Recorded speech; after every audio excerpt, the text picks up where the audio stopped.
Hello, my friends. Happy Friday night, TGIF. What a day today, and what a show we have for you this evening. So I'm so glad you chose to join us tonight. Hello to everyone in the chat, over on YouTube, over on Rumble, over on X.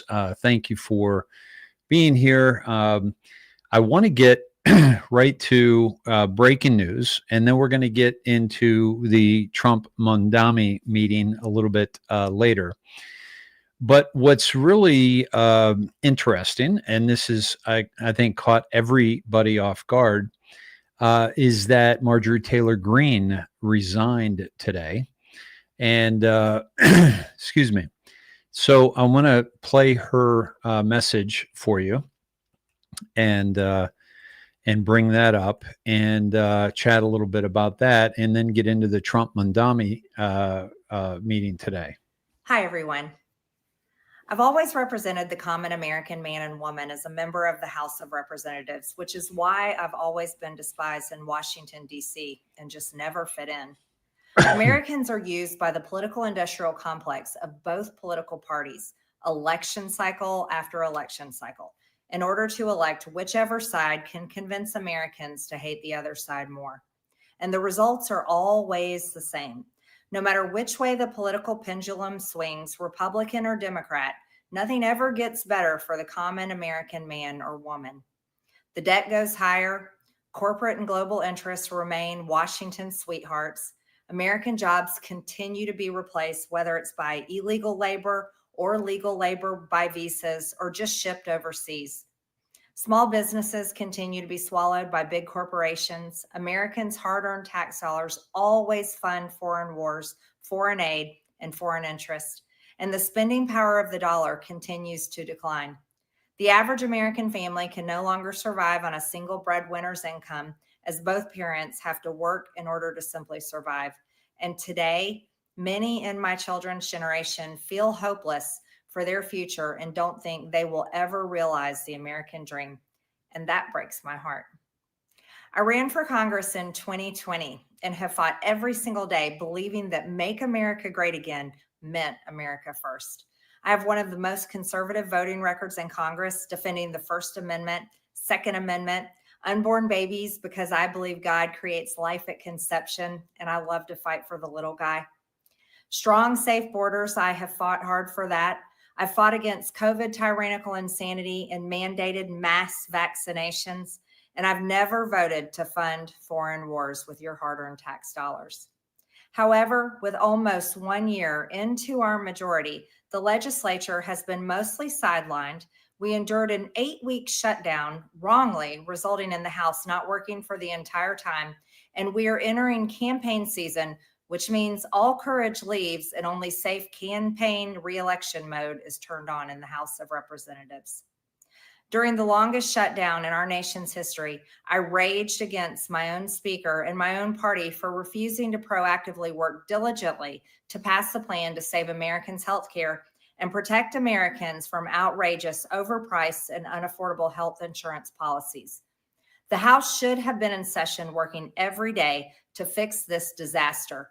But instead, America was force-fed disgusting political drama once again from both sides of the aisle on television every single day. My bills, which reflect many of President Trump's executive orders, like calling for a new census counting Americans only to draw new districts, making English the official language of the U.S., making it a felony to medically trans a minor, and other bills like eliminating capital gains taxes on the sale of your primary home and eliminating H-1B visas, just sit. They all sit collecting dust. That's how it is for most members of Congress bills. The Speaker never brings them to the floor for a vote. Many common Americans are no longer easily convinced by paid political propaganda spokespersons and consultants on TV and paid shills on social media, obediently serving with cult-like conviction to force others to swallow the political party talking points. Because they know how much credit card debt they have, they know how much their bills have gone up over the past 5 years. They actually do their own grocery shopping and know food costs too much. Their rent has increasingly gone up and up. They have been outbid by corporate asset managers too many times when they put in an offer to buy a house. They have been laid off after being forced to train their Visa holding replacement. The college degree they were told to earn only left them in debt with no big six-figure salary. They see more homeless people than ever on their own community streets. They can't afford health insurance or practically any insurance, and they just aren't stupid. These are the people I represent and love because that is who all of my family and friends are, common Americans.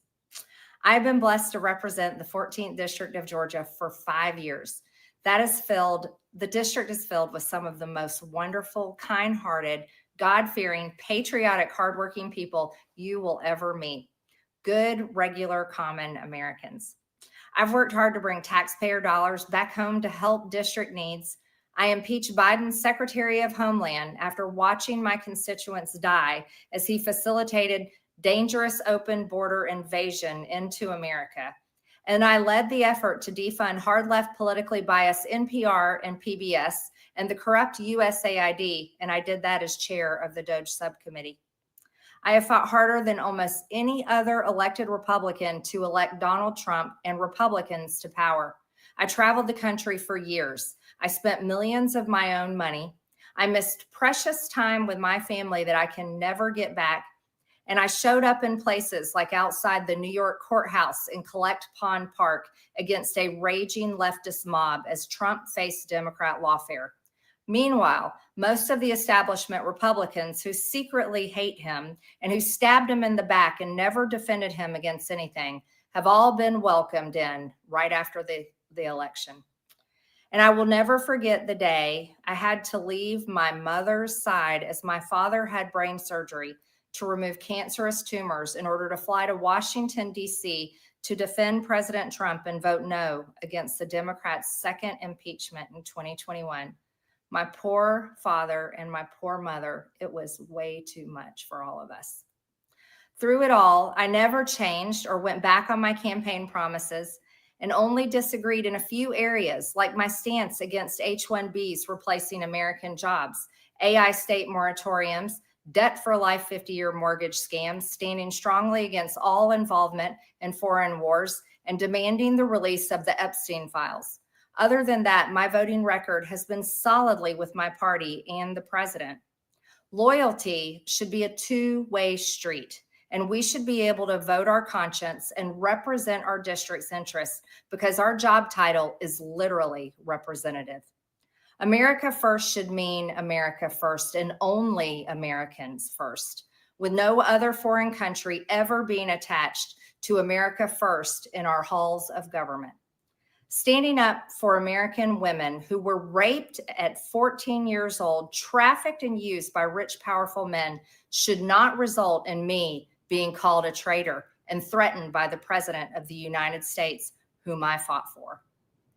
However, while yes, hurtful, my heart remains filled with joy, my life is filled with happiness, and my true convictions remain unchanged because my self-worth is not defined by a man, but instead by God who created everything in existence.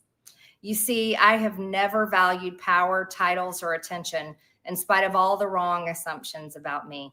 I do not cling to those things because they are meaningless and empty traps that hold too many people in Washington. I believe in term limits and do not think Congress should be a lifelong career or an assisted living facility. My only goal and desire has ever been to hold the Republican Party accountable for the promises it makes to the American people and put America first. And I have fought against Democrats' damaging policies like the Green New Deal, wide open, deadly, unsafe border policies, and the trans agenda on children and against women. with that has brought years of nonstop, never-ending personal attacks, death threats, lawfare, ridiculous slander, and lies about me that most people could never withstand even for a single day. It has been unfair and wrong, not only to me, but especially to my family, but it's been wrong to my district as well. I have too much self-respect and dignity. I love my family way too much, and I do not want my sweet district to have to endure a hurtful and hateful primary against me by the president that we all fought for, only to fight and win my election while Republicans will likely lose the midterms, and in turn be expected to defend the president against impeachment after he hatefully dumped tens of millions of dollars against me and tried to destroy me. It's all so absurd and completely unserious. I refuse to be a battered wife, hoping it all goes away and gets better. If I am cast aside by the president and the MAGA political machine and replaced by neocons, big pharma, big tech, military-industrial war complex, foreign leaders, and the elite donor class that can never, ever relate to real Americans, then many common Americans have been cast aside and replaced as well. There is no plan to save the world or a 4D chess game being played. When common American people realize and understand that the political industrial complex of both parties is ripping this country apart, that not one elected leader like me is able to stop Washington's machine from gradually destroying our country, and instead the reality is that they, common Americans, the people, possess the real power over Washington, then I'll be here by their side to rebuild it. Until then, I'm going back to the people that I love, to live my life to the fullest as I always have, and I look forward to a new path ahead. I'll be resigning from office with my last day being January 5th, 2026, and I look forward to seeing many of you again sometime in the future. May God bless you all, and may God bless America.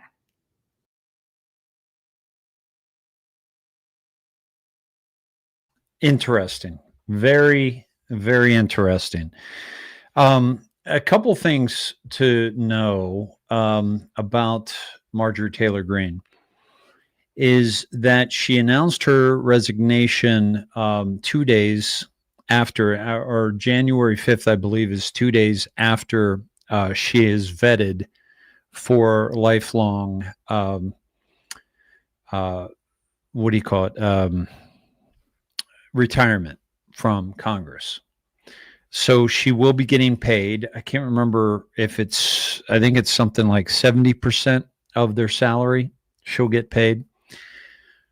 She's also, I haven't confirmed this, but she's also made approximately $25 million on less than $1 million investment since she's been in Congress, and that's going away as well.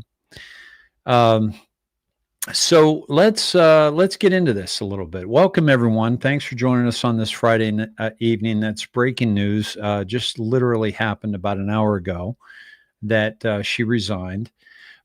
She posted it supposedly on social media, but it's not on.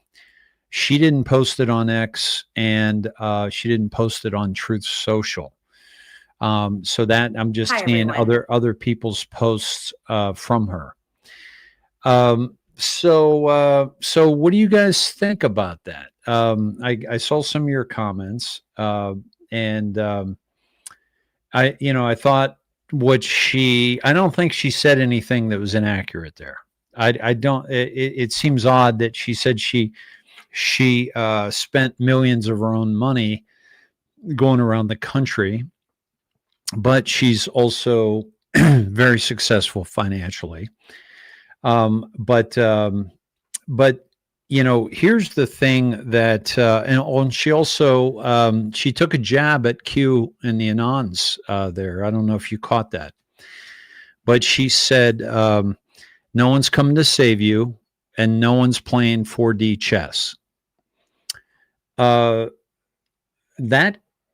could be a problem, in the sense that, that I thought she was on board with Q, but she didn't talk about it.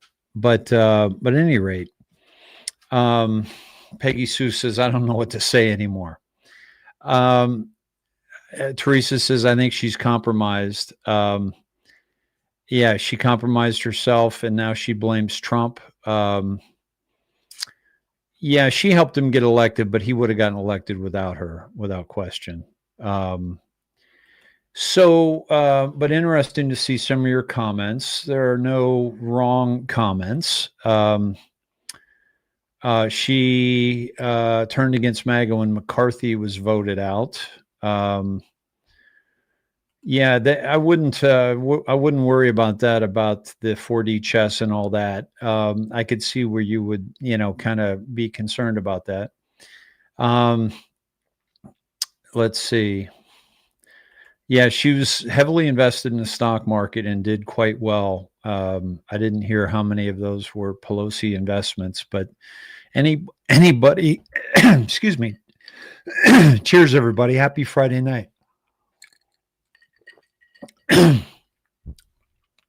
People are really dissing Q, I have to believe. But here's the thing. If Q wasn't coming to save us, why did Q give us all that information, and why haven't they taken away our guns? Because Operation Trust in Russia back in the day only worked because they had already taken the guns from the people. Let's be honest, he really went overboard with the name calling and getting someone to primary her. There were three people primarily that Trump was seeing getting in the way, and that's Rand Paul, Thomas Massie, and MTG from the Republican side. And with everything that Trump is doing, he does really need everybody on board. So this is problematic, and you don't, bite the hand that feeds you. And much of Marjorie's popularity is as a result of President Trump, and she, caught this, red wave, if you will, that I think he was a part of, certainly primarily creating.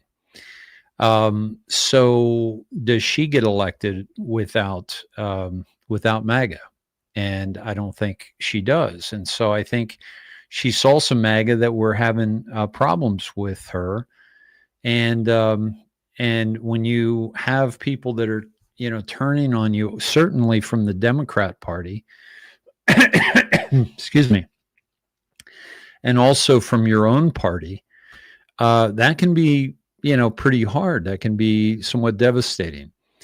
But make no mistake about it, she's probably looking at this as she, she's not going to be making the kind of money she did with this insider trading knowledge. And she could probably make a lot more money in the private sector, especially now given her stance against Trump. People are going to want to hear what she has to say. So she could probably get a pretty cushy job with one of the networks. And so she could definitely, yeah. And Sean says, didn't Q say some we think are good will be bad and vice versa? Yes, absolutely. Yeah. And then, of course, the resignations as well, Jennifer. Yeah. That watched the resignations. Yeah, she went on CNN. So this is, Teresa said, I also heard she's running for president in 2028. Certainly, I don't think this is the last time we see Marjorie Taylor Greene. I think that she might be stepping down in order to get a firmer platform.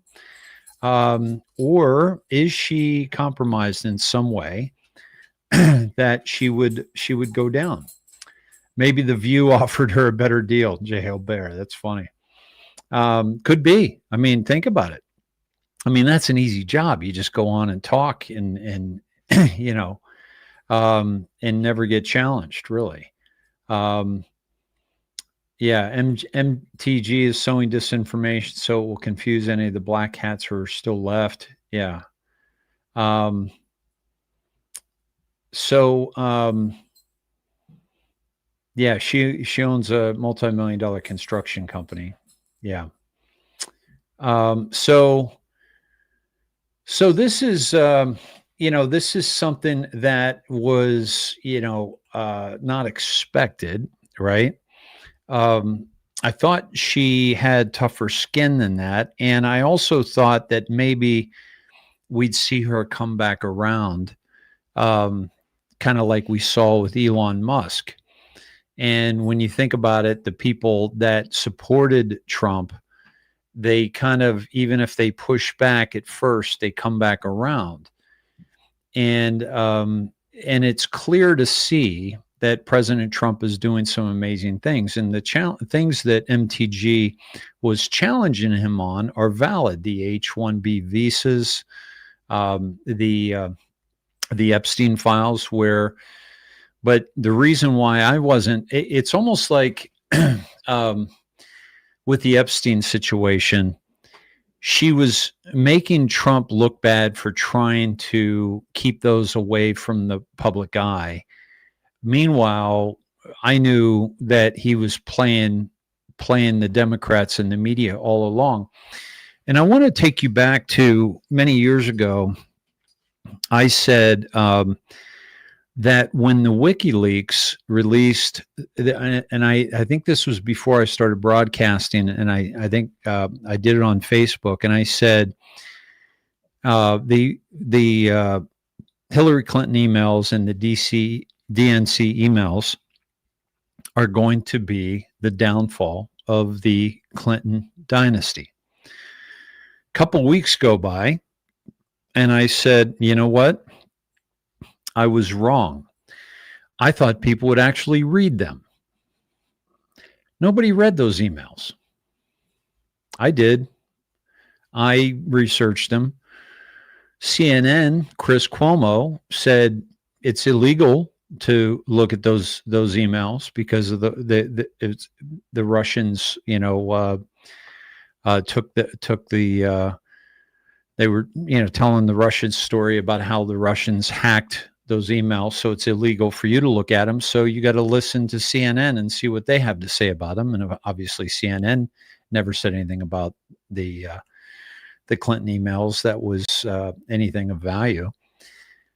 And so I said, it was my mistake. I thought people would actually read them, and nobody fucking read them. And of course, the mainstream media didn't read them and report them. And President Trump today, in the meeting with Mandani, said that, even Bernie Sanders voters voted for me because we have a lot of the same, beliefs and, that we've taken advantage of by tariffs and so forth, which he was pushed out of the race, which I thought very unfairly. So he basically kind of gave a nod and a wink to the fact that the DNC emails that were released by Seth Rich to WikiLeaks before he was murdered exposed the DNC for switching up money that was coming in for Bernie Sanders and funneled to Hillary Clinton and votes. And that's because Hillary had firm control over the DNC because they were nearly bankrupt. And she had her person, Debbie Wasserman Schultz, controlling the DNC. So that was, and everybody wanted Bernie. I remember I voted for Bernie in the primary. I went Democrat, voted for Bernie because I didn't want Hillary Clinton to have a chance at the White House. So and Todd used to bust my chops. Todd and Cindy used to bust my chops for voting for Bernie. But I did it in the primary because I wanted Bernie to run against Trump, not Hillary. And because I thought that the level that they were going to cheat at was possibly going to give her a victory, and it almost did. So, but nobody read those emails. So when you realize that, and I saw what happened, and Trump talking about, now we still talking about this guy Epstein, and Q having many, many drops on the subject on that Delta on that date. I knew, I told you that night, I said, guys, he's just making people think that he's in these files in such a manner that he's trying to keep them from the public eye so that the Democrats and the media will scream for the release of these files. She fell into that trap. And it's kind of like the Charlie Kirk thing. You know, obviously, the narrative of the trans, guy, shooter, Tyler Robinson, is complete bullshit. Like, no one's buying that. But I'm not saying Kash Patel and Pam Bondi are corrupt or liars. I'm telling you, they're playing their role because we're supposed to see that as fake, so we look elsewhere, which takes us to Israel. And those are the two final sides of the triangle. So I'm not like Ian Carroll and Candace Owens, and Candace is doing some great work looking into the Charlie Kirk situation, which is why I've asked you to check out her work on this, because she's the only one doing it, folks. I mean, I showed you early on that it was complete bullshit, and I've told you why.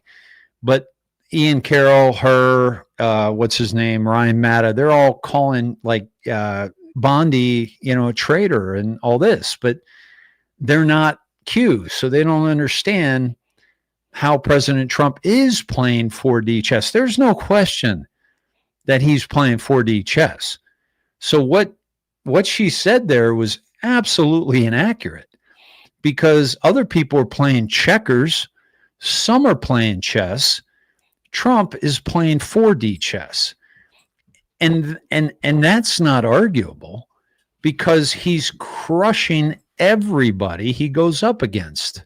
It's not even close. He's like a chess master that's playing like, 20 people at the same time. It just doesn't make any sense how he can do that. But he has help. Q has told us he's got help. He's got help from Q. He's got help from the NSA. He had help from Admiral Rogers. He's absolutely playing 4D chess. And the reason why we're seeing the corrupt courts in the way that we are, and I'm going to play something else for you tonight on the corrupt courts, is because they're not going to be the source for justice. They can't be. They're going against him. Everything he's doing, they're trying to get in the way of. Not just the Democrats, not just the socialists, but also the courts. And it's very, very corrupted, and that is being exposed. And so the only way forward is military, once the transparency and accountability come in, and that's where you and I come in. And only then will we have justice. So all of that is being exposed. So for Marjorie Taylor Greene, I honestly think, first of all, if this is financially motivated, she's not going to be able to make that kind of return. It definitely paid off. Her trip to DC and being able to do some insider trading definitely paid off for her. She probably made, more money than she would have made in the private sector. She gets her pension the rest of her life. Even if this were a financial decision for her, knowing that Trump would primary her, and because of his strong support in Georgia, would probably beat her. So she would be staying in a losing situation, and she may not be somebody who's comfortable rolling the dice in that manner. So she just got the Epstein files through, which Trump helped her with, which she didn't acknowledge. She stayed with, he intimidated. But right at the end, he said, yes, please, let's release them. And he signed it. He could have vetoed it. He signed it into law. And now the DOJ has 30 days. So she's going out on top, if you will. And by resigning, and you've already felt this for those of you who like MTG, and I like her. I do. I've liked her, quite a bit. But I've also liked. I also used to like Ian Carroll until he turned on Trump. I used to like some people. I used to listen to Mark Levin once in a while until Israel could do no harm, do no wrong, and I had to stop listening to him years ago.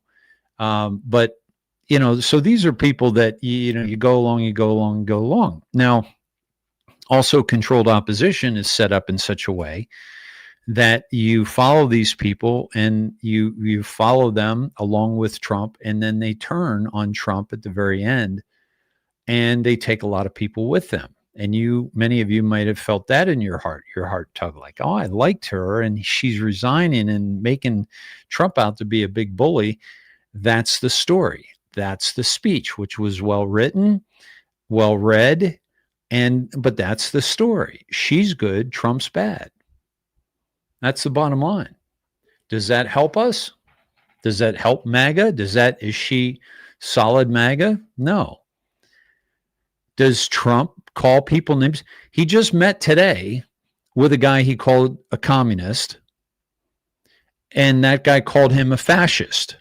And they had a great meeting today. I want to get into that here in a moment as well. But again, I side with Trump and Q. And for her to throw that jab that no one's coming to save you, that was not just a jab at Trump. That was a jab at MAGA. It was a jab at the Anons, and it was a jab at Q. And we're talking about a military operation. We're talking about an operation bigger than anybody can imagine to take down the cabal. And guess what? Marjorie Taylor Greene was not going to take down the cabal. Neither is Thomas Massie. I don't care if he doesn't take a dime from AIPAC. He has not been able to take down the deep state. Rand Paul is the son of Ron Paul. Neither of them have been able to take down the deep state, take down the Federal Reserve. 2 generations speaking out against the Federal Reserve, demanding an audit of the Federal Reserve, demanding they be held accountable. Did it ever happen? No. Why? Because you need something much bigger to do that. Meanwhile, we're seeing Trump do it. He already turned it under the Treasury back in 2020 in May. He already took away the privatization of it, and now he's going to get rid of Powell. He's going to install something and someone new, and he's creating the External Revenue Service to replace the Internal Revenue Service. None of those 3 could come close to accomplishing what President Trump has accomplished. Shutting down the border, zero people coming across the borders. The drug busts, the fentanyl, stopping the boats. I mean, these folks, these Democrats are trying to stop him from, blowing up drug boats. I mean, I think it's at 20 now. He's stopping fentanyl. The FBI went to China to stop the precursors to fentanyl. He's not waiting for fentanyl to hit our streets and solve the crime of a young dead girl who thought she was taking ecstasy, but it was laced with fentanyl. And now the detectives in the police force have this additional strain on them to investigate, a murder. We don't got time for that, and we shouldn't have to wait till it gets to that point to stop it. President Trump is doing that. Look at all the, everyone's talking about Epstein. You know what? Epstein and Maxwell haven't trafficked a girl in a long, long time. But you know what they are doing? They're stopping the trafficking that is happening right now. And they're finding children. Trump stopped the women in men and women's sports. The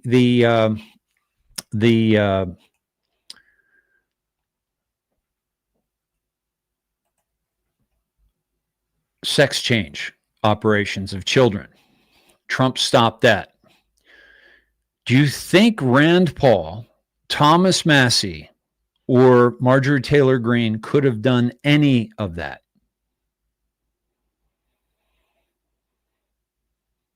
No. Yeah. And by the way, these are Marjorie Taylor Greene's stock trades. Stocks purchased by Congress before the invasion of Ukraine with the largest gains. Marjorie Taylor Greene, plus 38.81%. That's pretty significant. Plus 22.39, plus 21.53, plus 14.73. Those are some damn good returns, folks. Okay. Damn good returns. And this Cynthia Holt says turned $700,000 into $25 million on $174,000 salary, of which, because her resignation is 2 days after, that she will get the. Let me find out what that is.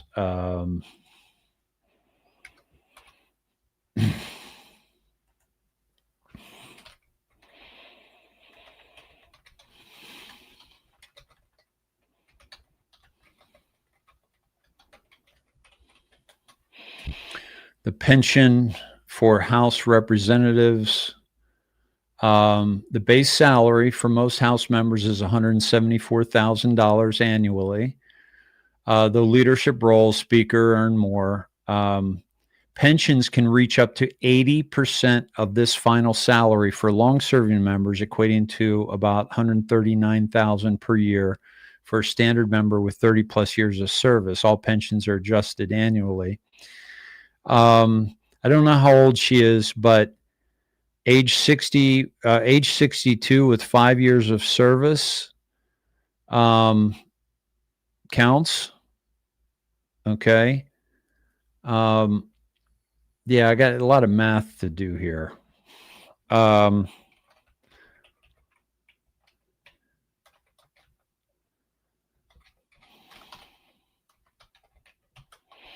Let me see if it kind of screwed that up. Let's see. Let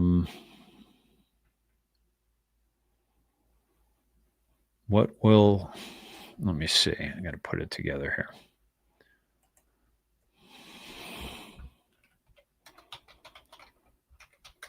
Using Super Grok on X. Okay. She has 5 years of credible service. And by doing January 5th, here you see she started sworn in January 3rd. She meets the 5-year vesting requirement based on her salary. Let's see. She can begin at $8,700 per year.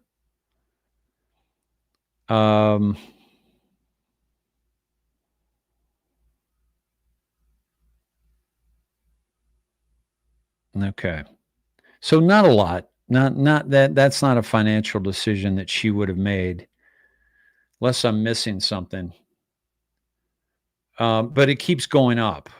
40 to 70,000 per year by her 60s. Okay. So it's going to go up. It's 40 and 70,000. And that's a lot of money for a lot of us, but not for her, right? So we'd be arrested if we were doing that kind of insider trading. No question about it. and that's why it's got to go away.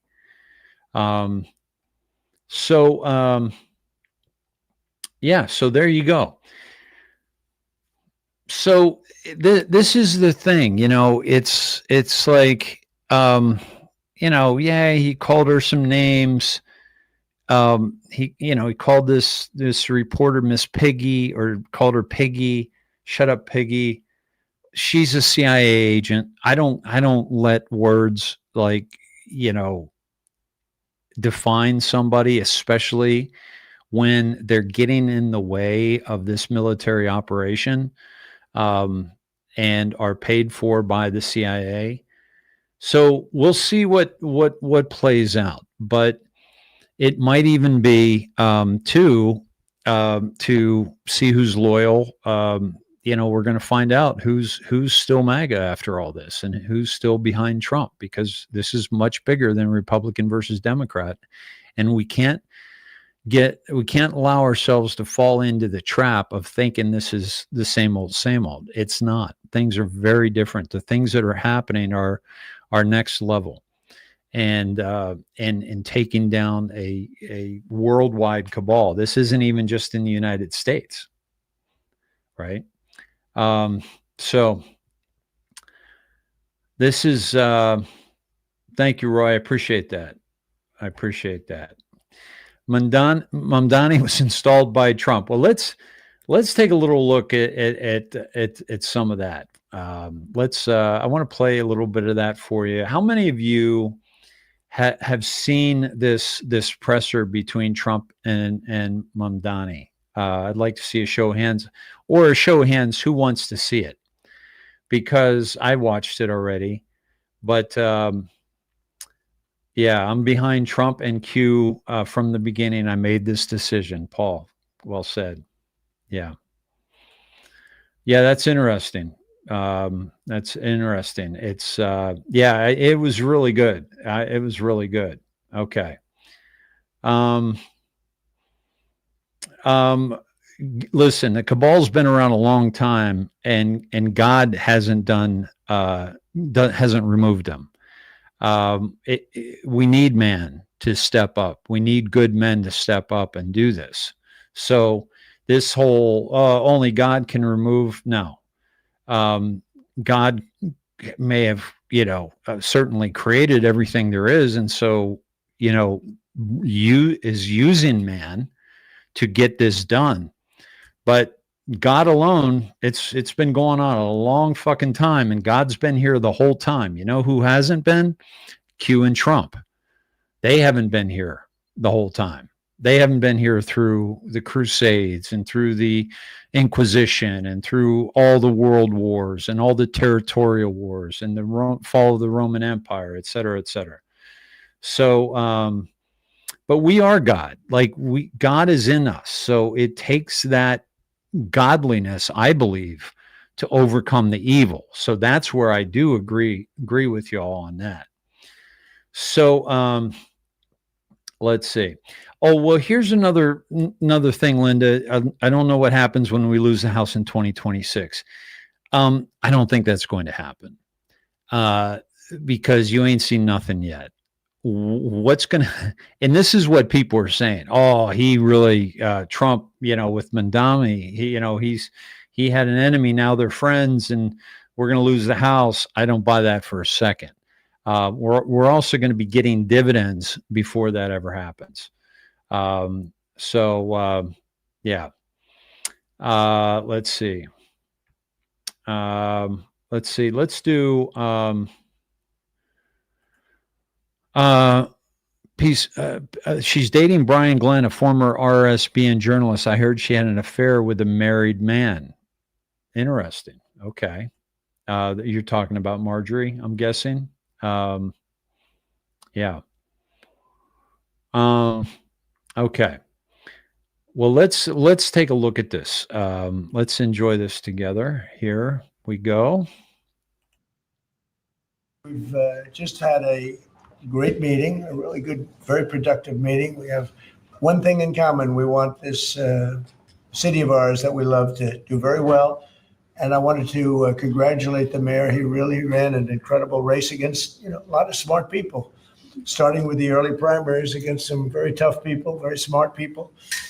And he beat them easily. And I congratulated him. And we talked about some things in very strong common, like housing and getting housing built, and food and prices, and the price of oil is coming way down. That anything I do is going to be good for New York. If I can get prices down, it's good for New York. And we've got them down, way down from last year. We have, as you know, I've been saying to a lot of people, Walmart said that Thanksgiving this year is exactly 25% less than last year. So that's good for New York, good for everybody. But I just want to congratulate. I think you're going to have hopefully a really great mayor. The better he does, the happier I am. I will say there's no difference in party. There's no difference in anything. And we're going to be helping him to make everybody's dream come true, having a strong and very safe New York. And congratulations, Mr. Mayor. Thank you, Mr. President. Thank you. I appreciate it. Please.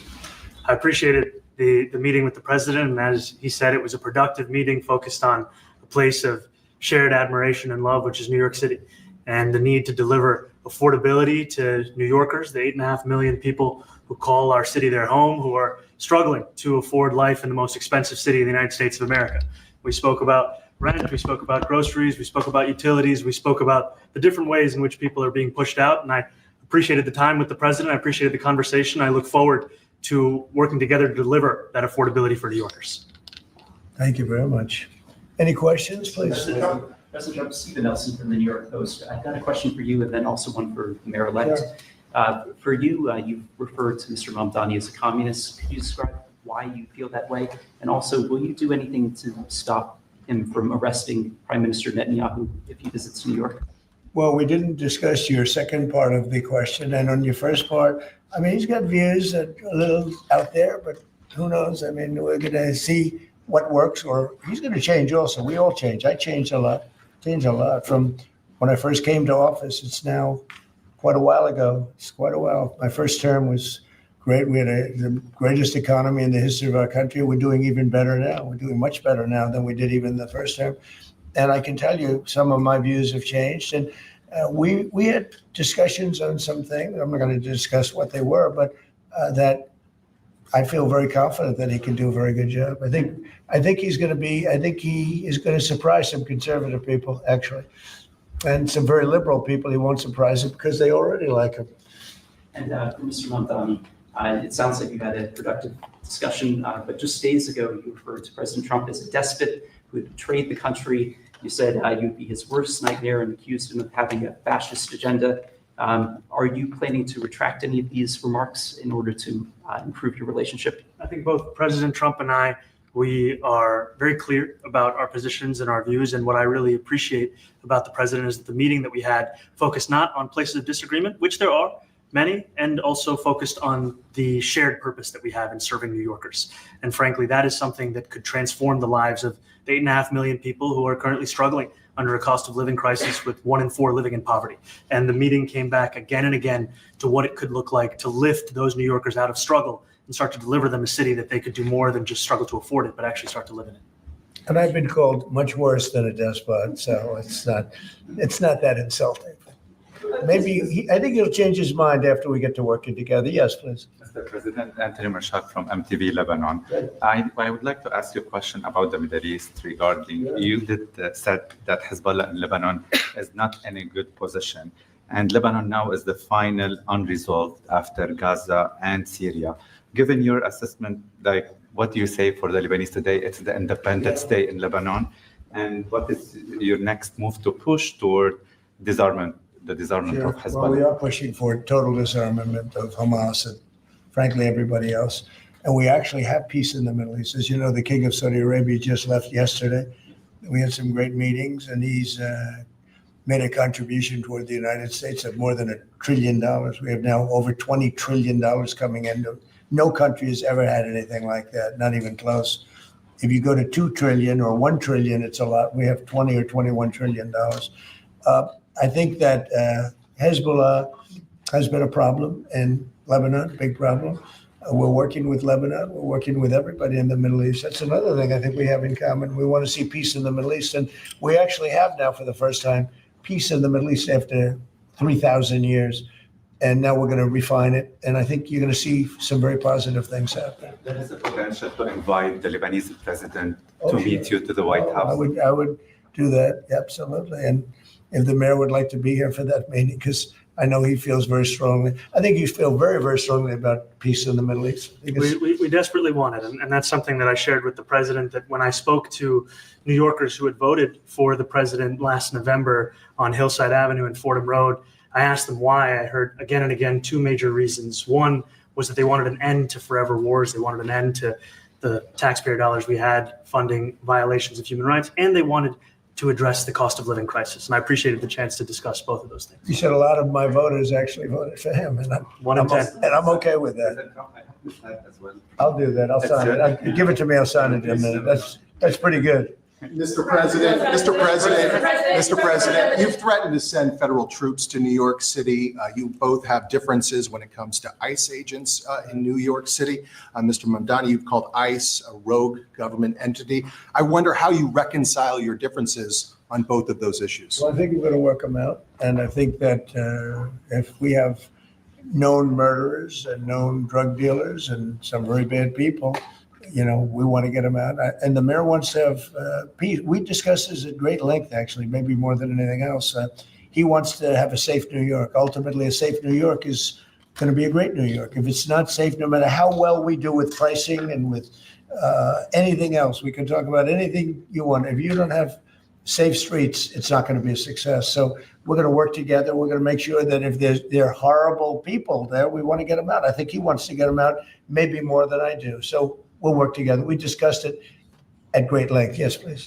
Two questions, if I may. One for you, Mr. President, on BBC in a second. But first of all, for the mayor-elect, you're both from different parts of the political spectrum. You're both populists, though, and I just wonder to what extent the president's campaign style, his techniques, his social media use inspired any part of your campaign. Well, I actually told the president that so much of the focus of our campaign has been on the cost of living crisis. And when we asked those New Yorkers who had voted for the president, when we saw an increase in his numbers in New York City, that came back to the same issue: cost of living, cost of living, cost of living.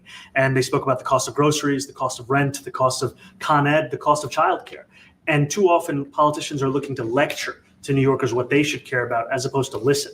And when we spoke to those voters who voted for President Trump, we heard them speak about cost of living. We focus on that same cost of living. And that's where I am really looking forward to delivering for New Yorkers in partnership with the president on the affordability agenda. And I think we have to work a little bit. We talked about Con Edison. We have to work a little bit on getting the prices because, we've gotten fuel prices way down, but it hasn't shown up in Con Edison. And we're going to have to talk to them. If we're sending them fuel at a much lower price than it was a year ago, which is true, we have to get Con Edison to start lowering the rates. Absolutely. And if I may, last week you told me you were pushing ahead with your plans to sue the BBC for up to $5 billion. You're going to speak to Prime Minister Starmer as well. Is there any progress or any updates on those issues? Well, we get along very well with the Prime Minister. We made a deal with UK. I like him. He's a fine person. And, I think they have some big energy problems. They've got windmills all over the place. They're going to have to start using other methods because their energy is out of control. Talking about in the UK, it's out of control. And he's got that problem. He's got a big immigration problem, as you know, and he's got a big energy problem. And we talk about it. He's a good man. Prime Minister's a good man. You have a chance to speak this week. I haven't spoken this week. Mr. President, have you spoken to President Zelensky, or do you intend to meet with him, President Zelensky, about your plan? Are you going to meet with him? I've spoken with their people. We have a plan. It's horrible what's happening. It's a war that should have never happened. It would have never happened if I was president, and it's a shame. And I thought they should have acted quicker. But it's a cold winter, and a lot of the you talk about utilities, but a lot of the big energy producing plants have been under attack, to put it mildly, to put it nicely. We have a way of getting peace, or we think we have a way of getting peace. He's going to have to approve it. Just so sad. So many people. Last month they lost 25,000 soldiers. This is something, we haven't seen anything like this since the Second World War. And they're averaging 6,000 or 7,000 a week between the two of them, dead soldiers.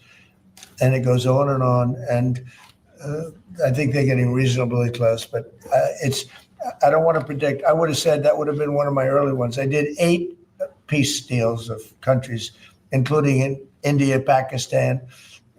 You could even go, in fact, they're coming here in a week or two, go to the Congo and Rwanda. That was 10 million people dead. And we worked something out on that, but so many. And the one I thought would have been, for me, because I have a very good relationship with President Putin, I thought that would have been maybe quicker, but it does take 2 to tango. And now you just see all the death. And, it doesn't affect us other than the fact that we don't want to see all those people that really, it's on the other side of the ocean. It's a war that should have never happened. It did happen. I blame the person also sitting right behind this desk. This is a war that should have never happened, and it wouldn't have happened if I were president. But we're trying to save a lot of lives. They're losing 25,000 lives over the last short period of time. That's Ukrainian and Russian, and it's a shame.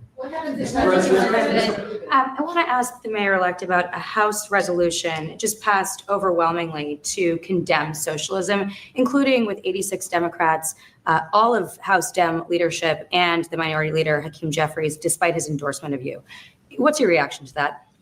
I have to be honest with you, I focused very little on resolutions. Frankly, I've been focusing. Condemn socialism. I understand. I think the focus is on the work at hand. I can tell you I am someone who is a democratic socialist. I've been very open about that. And I know there might be differences about ideology, but the place of agreement is the work that needs to be done to make New York City affordable. That's what I look forward to. And I want to clarify your answer to Stephen Nelson. He asked about your comment calling the president a fascist. And your answer was, both President Trump and I have been clear about our positions and our views. Are you affirming that you think President Trump is a fascist? I've spoken about. That's okay. You can just say yes. Okay. Okay. It's easier. It's easier than explaining it. I don't mind. And Mr. President, I wanted to ask you also about this Ukraine plan. Yeah. President Zelensky said today that his country would risk either giving up a partner or giving up its dignity. By the way, my friends, what I was getting out of this when I watched this live today, and I'm going to get back to it. I just wanted to give you a little insight into what I'm seeing so far. President Trump has gotten a lot of flack for, the seditious conspiracy, death penalty, and reposting the guy that called for hanging. Calling the reporter Piggy, having this feud with MTG, calling her a traitor, which divided some MAGA without question, separated out those that, maybe weren't fully on. But what he's showing here and what he has shown with meeting with world leaders is that he'll meet with anybody. We were like, why is he meeting with Bill Maher? Why is he meeting with Morning Joe and Mika CIA Brzezinski? Why is he meeting with these people? And he'll meet with anybody, and they come away impressed with this man. You can't do anything but come away impressed when you meet this man from everything I've read about him or heard about him.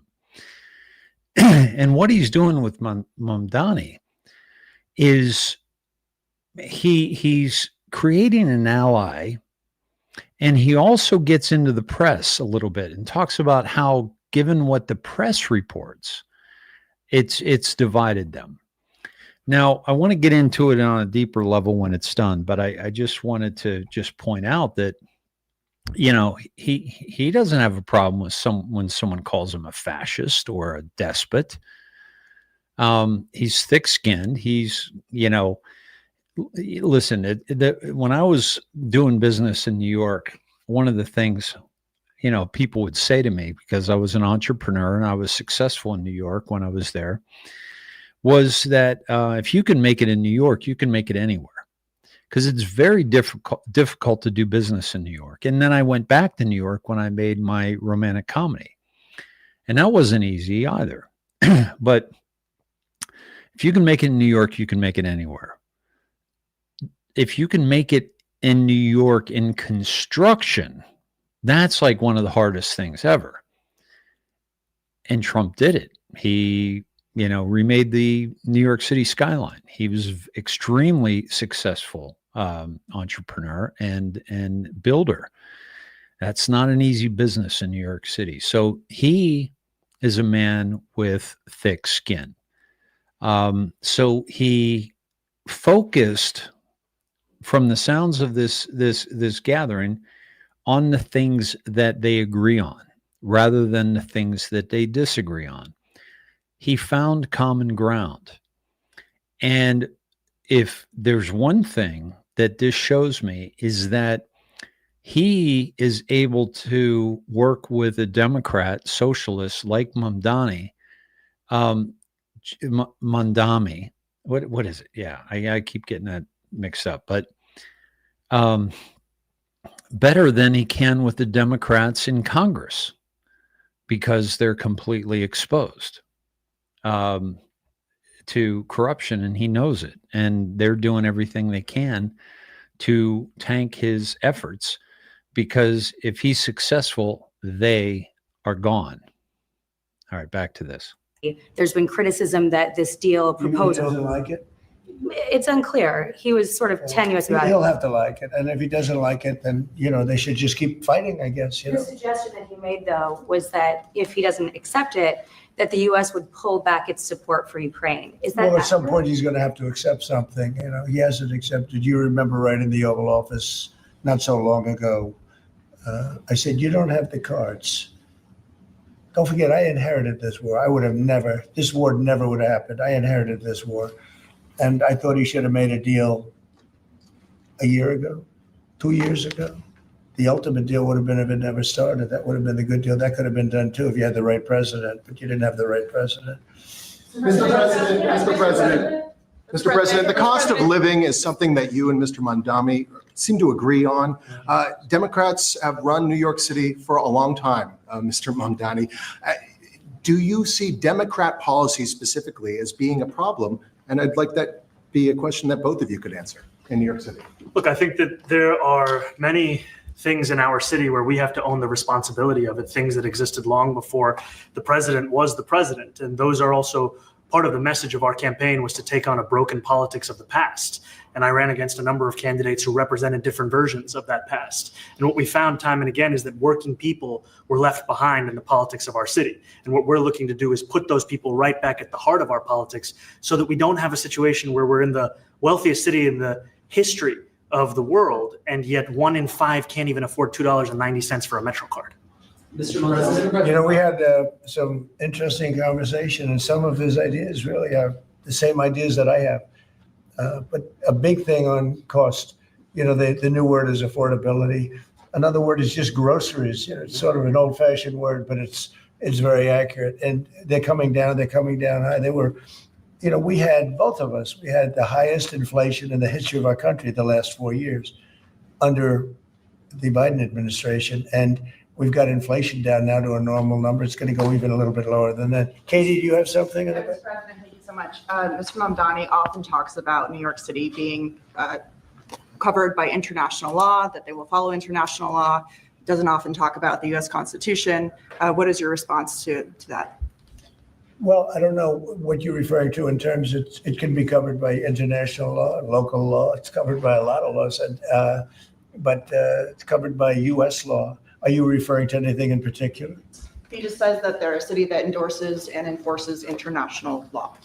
Is that at odds with No, I don't know. Would you want to respond to Yeah, I think what I've shared with the president is our desire to not only follow the laws of our own city, laws that protect New Yorkers, but also a desire for consistency in our politics across the board. And that's something that we've talked about, and something that I know many New Yorkers want. We work with ICE. We work with ICE. We discussed ICE and New York City, and I spoke about how the laws that we have in New York City allow for New New York City government to speak to the federal administration for about 170 serious crimes. The concerns that many New Yorkers have are around the enforcement of immigration laws on New Yorkers across the 5 boroughs. And most recently, we're talking about a mother and her 2 children, how this has very little to do with what that is. Mr. Mandami, What we did is we discussed crime more than ICE per se. We discussed crime, and he doesn't want to see crime, and I don't want to see crime. And I have very little doubt that we're not going to get along on that issue. He wants to, and he said some things that were very interesting as to housing construction, and he wants to see houses go up. He wants to see a lot of houses created, a lot of apartments built, et cetera. And, you know, we actually, people would be shocked, but I want to see the same thing. Mr. Mandami, anti-Israel protesters. Right? Mr. President, I wanted to know one of the policies as well that Mayor-elect Mandami talked a number of times about on the campaign was shifting the tax burden for property taxes from what he called minority communities to white-based communities and putting more taxes on white people. I also noticed that in your acceptance speech, you didn't mention anything about America or Christians or white people in general. And so I didn't know if that was one of the policies that you guys had spoken about. We focused on affordability. We focused on the cost of living crisis. What I will say is that I am very much interested in property tax reform, because what we see right now in New York City is a system that is so inequitable that it can't even stand up in court. And the president and I spoke about the importance of not only building more housing, but also making sure that regulation of housing is something that is manageable to actually get through and not the cause of yet another weight that we see in our But to be city. clear, you're continuing this idea of race-based property taxes. No, to be very clear, That's what you said. no, the use of the term was a description of neighborhoods, not a description of intent. So you intend to tax the whiter neighborhoods more? No, we intend to create a fair property tax system because we want a New York City that is not only fair and equitable, but also one that every New Yorker can afford. Mr. Mandami, anti-Israel. Please, go ahead. Mr. Mandami, anti-Israel protesters just targeted a synagogue in New York. Are you concerned about Jewish New Yorkers feeling welcome and safe in the city? And President Trump, you've threatened to cut off federal funding to New York City. What policies would prompt you to do that? Would that be city-run grocery stores? Would it be something else? Well, I think if we didn't get along, whether it's cut off or just make it a little bit difficult or not give as much, we want to see, I use the term, we don't want good money going after bad. And we don't want that to happen. I don't think that's going to happen. I did say, subject to what policies are being said. We had a meeting today that actually surprised me. He wants to see no crime. He wants to see housing being built. He wants to see rents coming down, all things that I agree with. Now, we may disagree how we get there. The rent coming down, I think one of the things I really gleaned very much today, he'd like to see him come down ideally by building a lot of additional housing. Yeah. That's the ultimate way. He agrees with that, and so do I. But if I read the newspapers and the stories, I don't hear that. But I heard him say it today, and I think that's a very positive step. No, I don't expect. I expect to be helping him, not hurting him. A big help, because I want New York City to be great. Look, I love New York City. It's where I come from. I spent a lot of years there. Now I'm right here. We took a big setback with the mayor that we had, named de Blasio. I thought it was a tremendous setback for the city. I think this mayor can do some things that are going to be really great. Mr. President, How about you? Go ahead. Thank you, Mr. President. You're a billionaire. You have a different address nowadays than you used to, but you used to call New York City home. Would you feel comfortable living in New York City under a Mandami Yeah, administration? I would. I really would, especially after the meeting. Absolutely. What makes you comfortable? We agree on a lot more than I would have thought. I think I want him to do a great job, and we'll help him do a great job. He may have different views, but in many ways, we were discussing when Bernie Sanders was out of the race, I picked up a lot of his votes, and people had no idea, because he was strong on not getting ripped off in trade and lots of the things that I've practiced and been very successful on, tariffs, a lot of things. Bernie Sanders and I agreed on much more than people thought. And when he was put out of the race, I think quite unfairly, if you want to know the truth, many of the Bernie Sanders voters voted for me. And I felt very comfortable, frankly, in seeing that and saying that. And, it just turned out to be a statistical truth. But No, I feel very comfortable. I would feel very, very comfortable being in New York, and I think much more so after the meeting. Yes, please. Thank you, Mr. President. I have a question for you, but a very quick one for the mayor.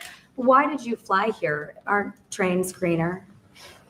I will use every form of transit, and I want to make sure that they're all affordable in New York City, and that's why making buses fast and free is a centerpiece of our campaign. Did you? There is a bus that goes. Well, but I know, but if he flew, that's a lot quicker too. No. You know, I mean, he's working very hard. For him to be, that's a very long drive. I'll stick up for you. You know, the plane takes you 30 minutes and driving takes you a And long Mr. time. President, I was wondering if you could clear up some confusion around a Washington Post report.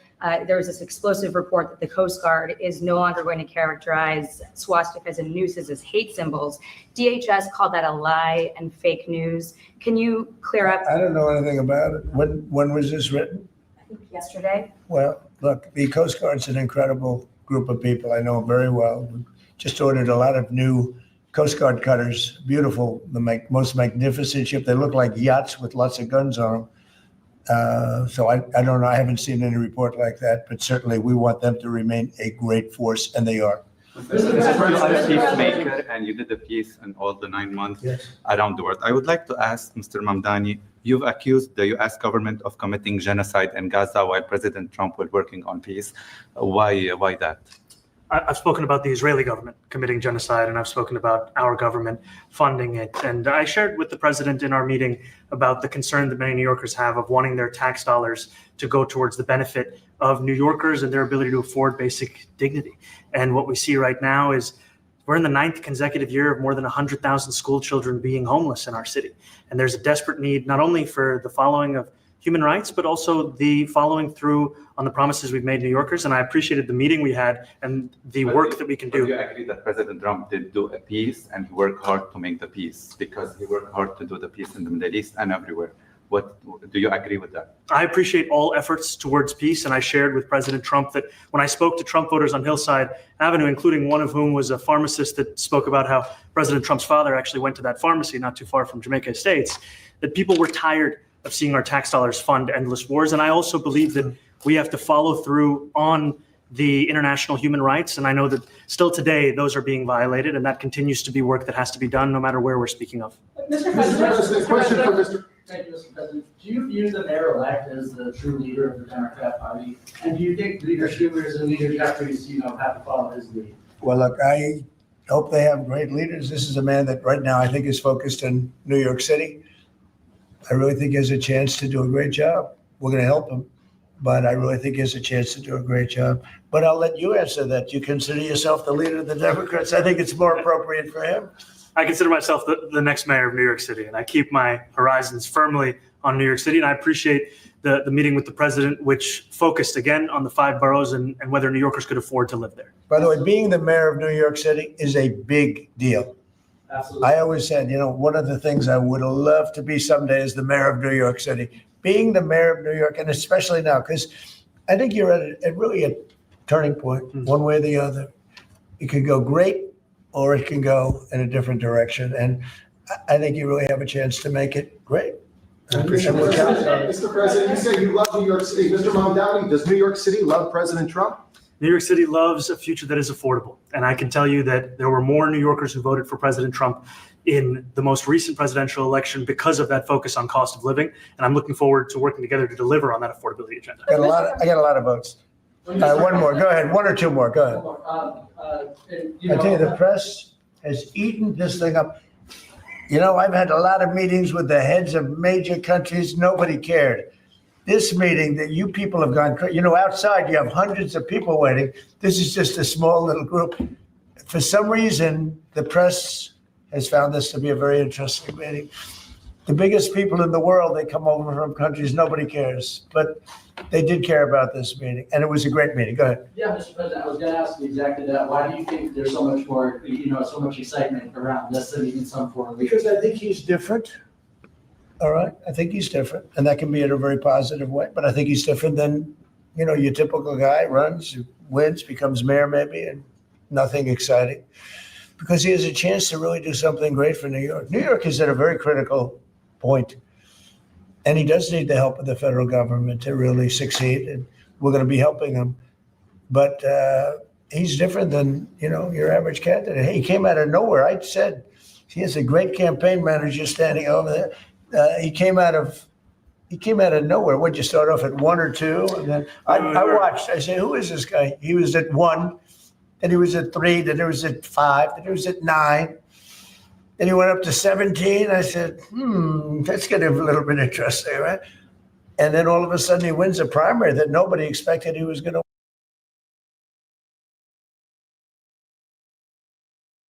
I think that's a calm. 17 goes up to 17. I think that's a shout out right there. We'll see. But nothing is as it seems, my friends. Well, it's a great tribute. I mean, it's an amazing thing that he did. And I'll just add one thing to what the president said. Is one thing I also appreciated is in our meeting to appreciate a portrait of FDR and the incredible work that was done with the New Deal, and also in thinking about what it can look like when the federal government and New York City government work together to deliver on affordability. It can be transformative. We have a great portrait of FDR that I found in the vaults that was missing for years. I found it and I put it up. He's a Democrat, to the best of my knowledge. He's a Democrat.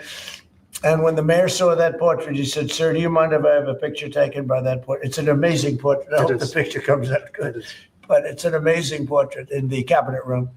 So he's a big fan of the New Deal, I guess, and of FDR. Yes, ma'am. Thank you, Mr. President. You said that you both spoke about crime. There are many police officers set to come off the rolls at the end of this year in New York City. Are you going to allow those police to be replaced with police officers, actual cops? And are you going to require that happens? Would there be some consequence if the Well, I hope staff? it happens, but again, that's going to be ultimately the mayor's decision. What's your answer? Is that I look forward to delivering public safety with the NYPD. And I've said over the course of our campaign that we have the number of police officers today. They're the ones that's budgeted about 35,000 headcount. And I think the key thing is that we have to make it easier for police to focus on police work, not ask them to respond to 200,000 mental health calls a year. So is that a reduction from what you're at right now? Are you committing to maintaining the same level of cops? I've committed over the course of the campaign to maintain the 35,000. That's the headcount that we had through the And campaign. not replace them with caseworkers, social workers? No, I've said that's the headcount that we want. What we need to do is make sure they can focus on serious crime. And he just retained a great police commissioner, I believe, right? Yes, If yes, the- we did. Commissioner Tisch. If the newspapers are correct. That one they're correct about. He retained, I think, somebody that is she's a good friend of some of the people in my family, of Ivanka, and they say she's really good, really competent, and he just retained her, so that's a good sign. Mr. President, are there still topics that you see the two of you disagreeing on in the future? And do you think you'll have more meetings like this? There will be topics that we disagree on. I think we'll probably come to a conclusion, and ultimately, he'll convince me or I'll convince him. It's for the good of New York. Ultimately, it's for the good of New York. I don't care about affiliations or parties or anything else. I want to see if this city could be unbelievable, if he could be a spectacular success, I'd be very happy. Do you think you guys will meet more in the future too? So, Do you think you'll meet again in the future, throughout the administration? I think we will. I hope we do. I enjoyed the meeting. We had a great meeting. Please. Mr. President, Republican Elise Stefanik has campaigned multiple times by calling Zohran Mamdani a jihadist. Do you think you're standing next to a jihadist right now in the Oval Office? No, I don't, but she's out there campaigning, and you say things sometimes in a campaign. Isn't that sort of She's a very capable person, Isn't but that a kind of label? you really have to ask her about that. But no, I don't particularly. I think I met with I met with a man who's a very rational person. I met with a man who really wants to see New York be great again. And I can say again, because New York was great. When I came down to Washington initially, the city was so hot. It was doing great. We were having some telltale signs of problems. We had a mayor that was not doing a great job, but still, it was moving along. And it went bad. It really went, pretty bad. And I think it's been at lower points, but it went pretty bad. I think he can bring it back. Now, the question is, will he bring it back all the way? Will he bring it back greater than ever before, which is, I guarantee, that's his wish. I think he wants to make it greater than ever before. And if he can, we'll be out there cheering. I'll be cheering for him. Okay, thank you very much, everybody. You chose not to answer the question about the synagogue. Thank you very much. I care very deeply about Jewish safety, and I look forward to rooting out anti-Semitism across the 5 boroughs and protecting Jewish New Yorkers and every New Yorker who calls City Hall. Thank you, Brad. Keep moving, guys.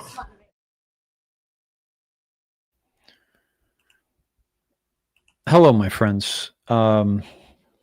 So, very interesting. Yeah. Very interesting. The numbers, the 17, the camaraderie, the connection. Now, obviously, this is something that if it's not a white hat operation, it still could be. There are a couple things that came to mind during this. One is Trump showing the willingness to work with a far left Democrat because they both want the same thing, or so it seems. Many people have talked about getting rid of Mandami, and I apologize for the spelling. That was not intentional. Mandami.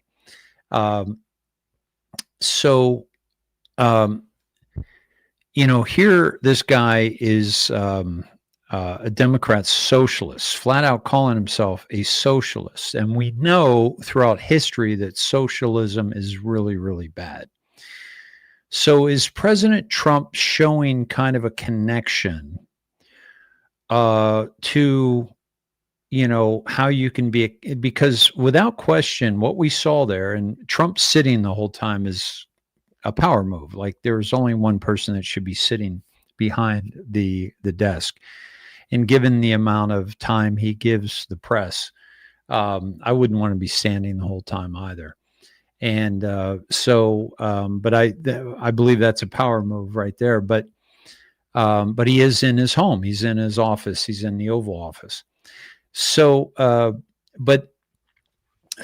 couple things come to mind. There's been talk of getting rid of Mandami because before he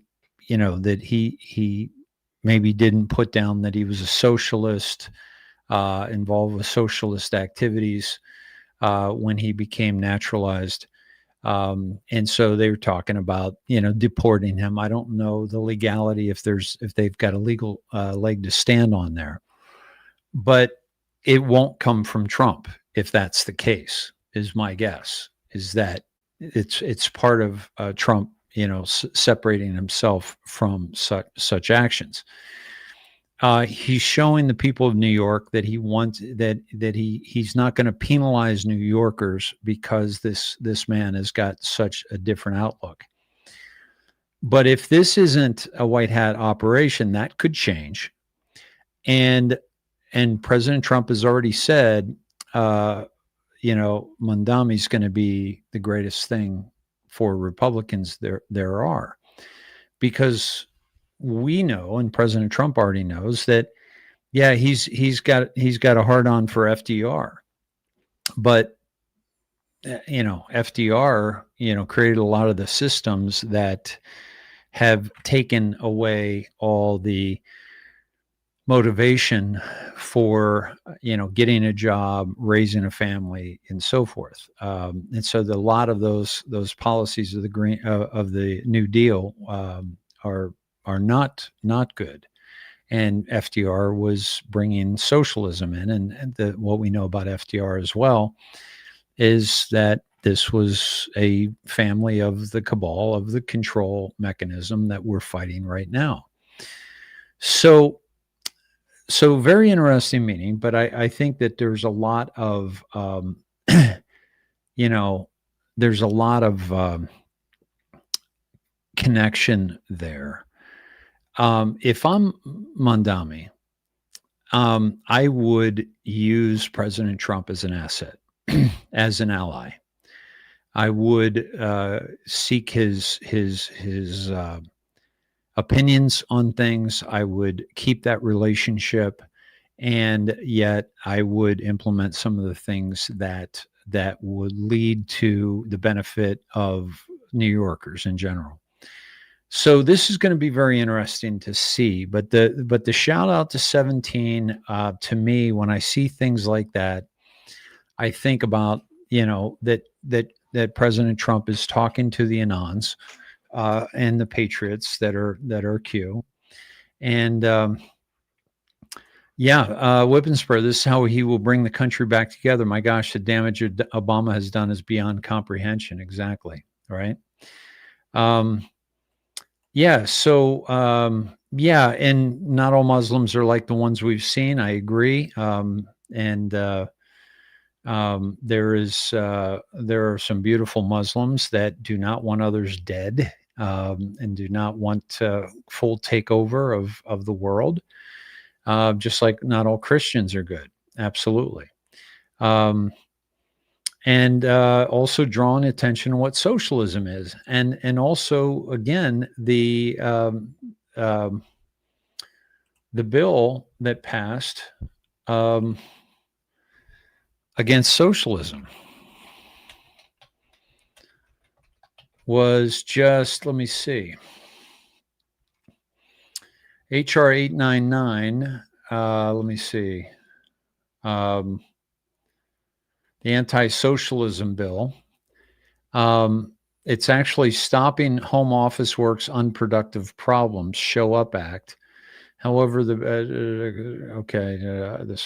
118th, no, that's not the right one. Okay. I don't think that's passed. The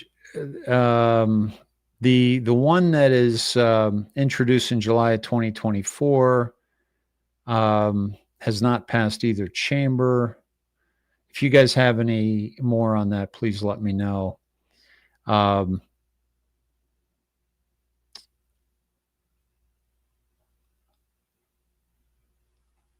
So I don't see a bill that's actually passed on socialism. Am I missing something here? Please let me know in the chat. Catherine, I agree. Positive vibes, and that was a really positive, beautiful thing. Now, here's where I watched it on. I think it was NBC. I watched it on, or ABC. I watched it on ABC. I listened to them on ABC and NBC. After this meeting, I listened to the pundits. You would have thought you were watching media that wasn't controlled by those who want Trump to fail. You would have been blown away if nobody's watched it.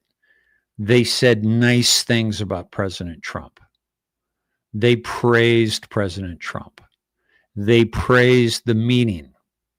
Now, they've also said, we'll see when the rubber hits the road how long this will last, because you can't, Trump can be very volatile, and if Mandami starts making decisions that are against what President Trump thinks he should do, he could very easily turn.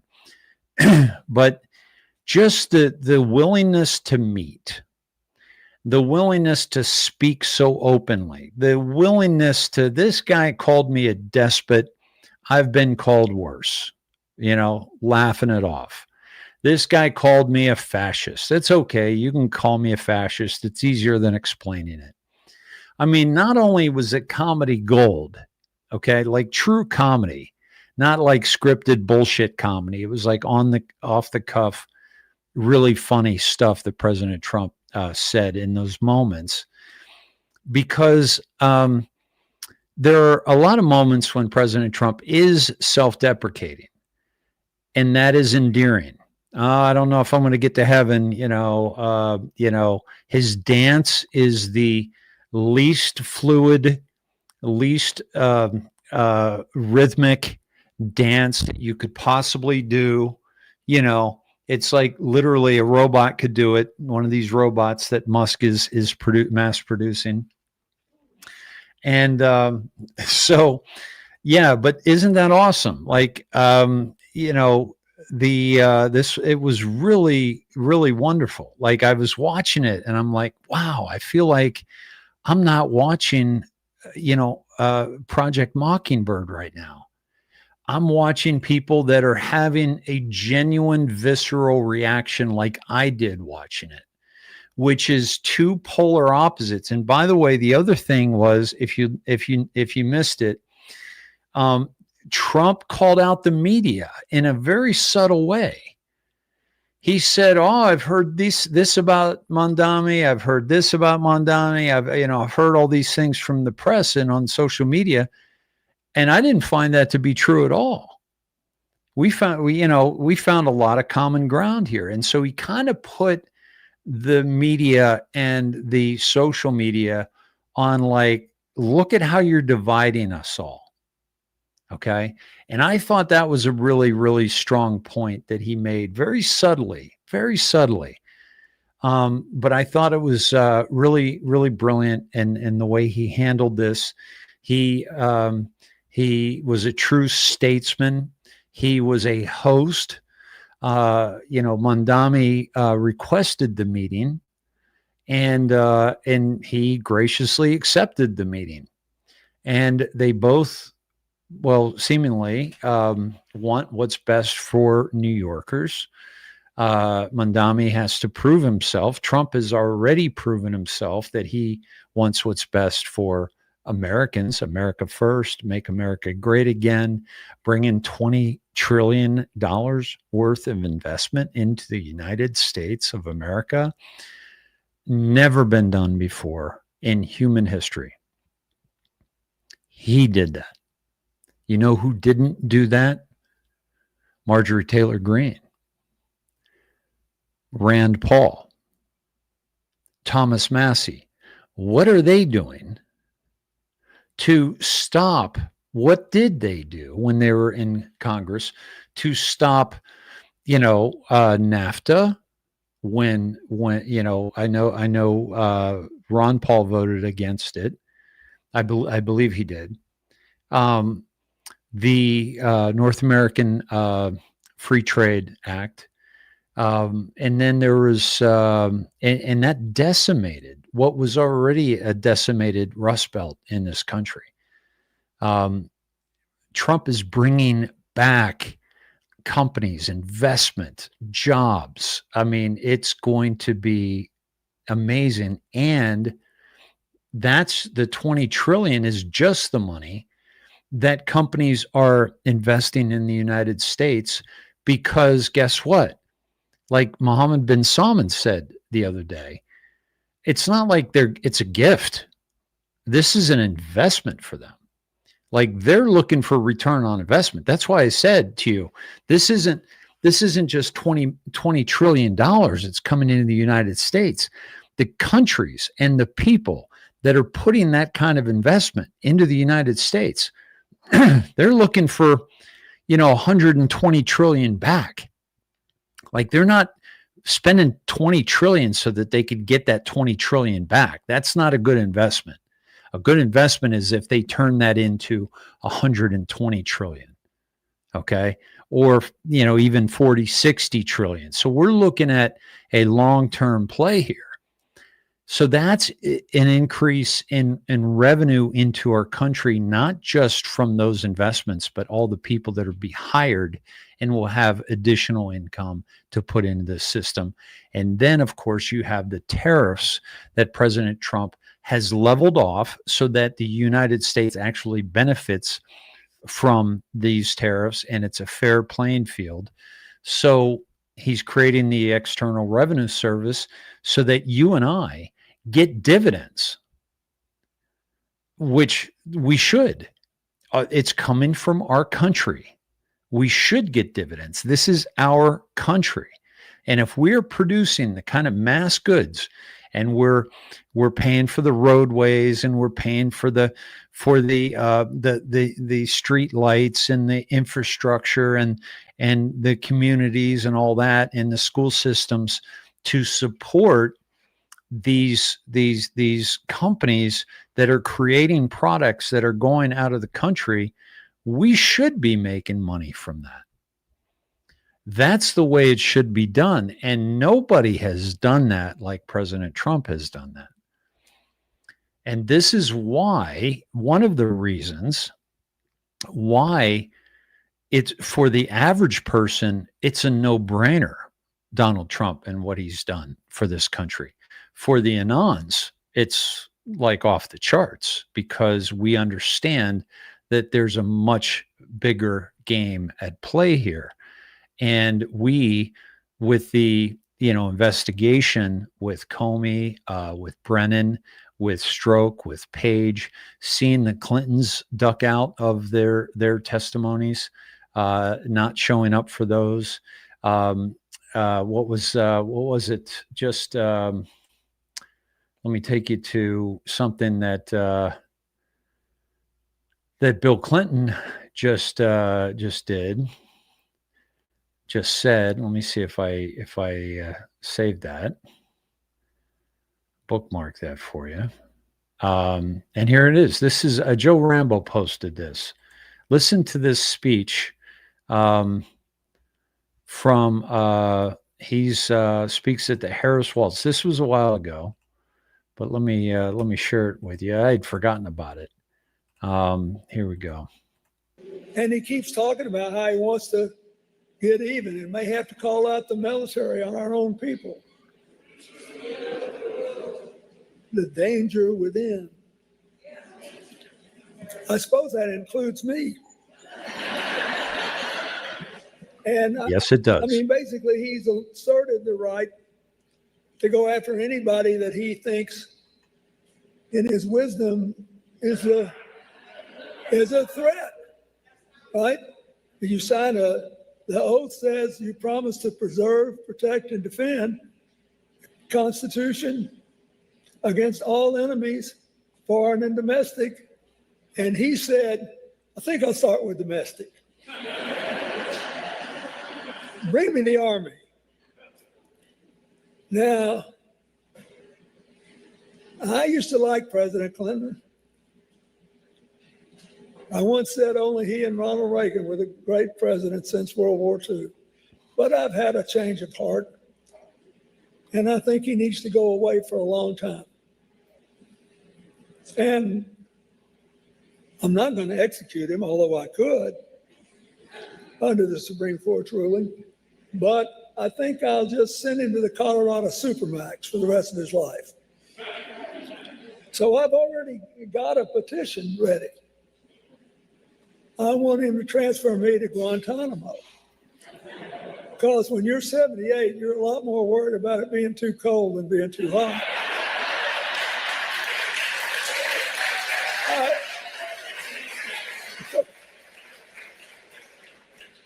We're laughing about this, but let me tell you something. Being president is a sacred duty. Yeah, it's a sacred duty, which is why he, defamed the Oval Office with a cigar and Monica Lewinsky. Very,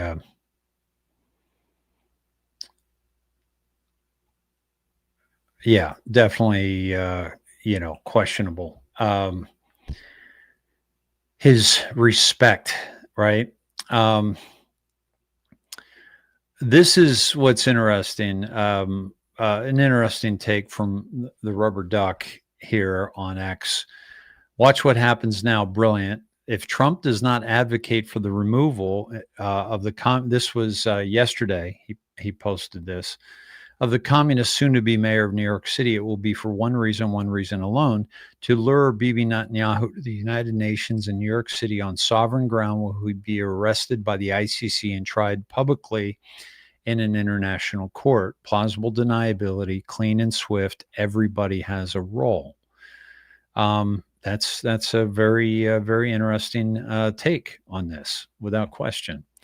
And one that I'm happy to entertain, because, again, anybody that doesn't think that he is, being,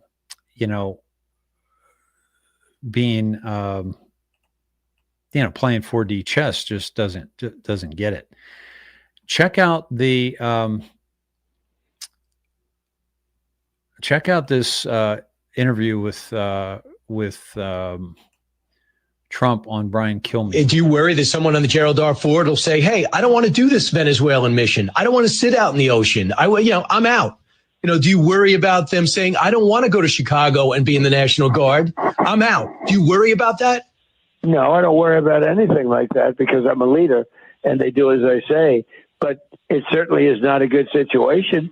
It could happen with certain leaders. It could happen. I don't think that happened with me, but you never know. Look, that was a very terrible. That was a traitorous statement. That was a horrible thing to do. I believe they broke the law very strongly. I think it's a very serious violation of the law. I know Todd Blanche seems to be looking into it. Your assistant deputy, or your well, deputy I think attorney. Pete Hegseth is looking into it too. I know they're looking into it militarily. I don't know for a fact, but I think the military is looking into it. The military courts. Do you worry this? The military is looking into it. The military courts. There's only one way forward. Someone on the Gerald R. Ford will say, "Hey, I don't want to." So, and then he also a little bit. Here's another one from MJ Truth Ultra posted this a little bit later, but I also want to talk about something else that matters a lot, and that's that tape that those veterans and Elise Slotkin put out, talking about urging, I guess, or reminding our troops that they don't have to obey orders. Listen to a little of it. You can refuse illegal orders.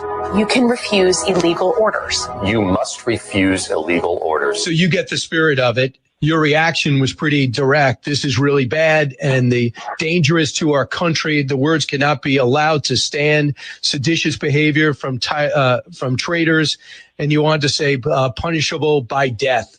So people thought that you were saying death to those politicians. What were you saying?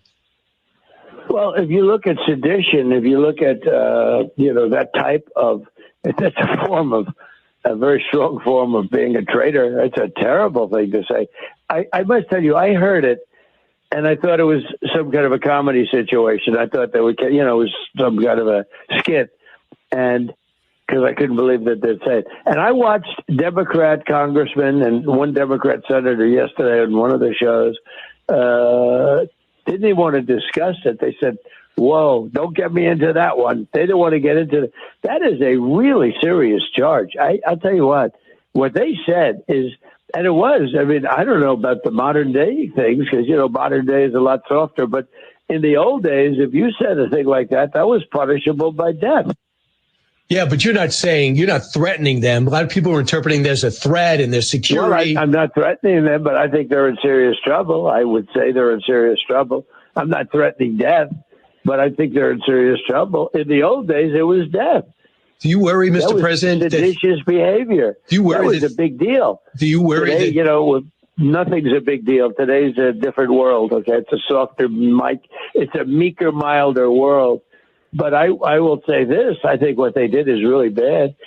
The hatred is pretty strong. But what they say, essentially, don't follow the orders of the president of the United States. So to the military. Do you worry that some of your guys are going to say no? Young privates and young corporals and young sergeants, and they're not scholars necessarily. There might be a few, frankly, but they're not scholars. They don't, study the Constitution, et cetera, et cetera. They know that. So these are people. These are bad people. These are people that, in my opinion, broke the law. Now, what happens to them, I can't tell you, but they broke the law. That is a terrible statement. I can say if I ever said that, and there were a Democrat as president, all hell would have broken loose.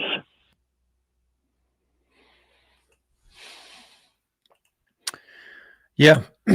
So, not walking back statements, but just matter of factly and saying that the military is looking into it. This is where things could get, really, really interesting. So that is that was on Brian Kilmeade today. And let me just see. Here we go.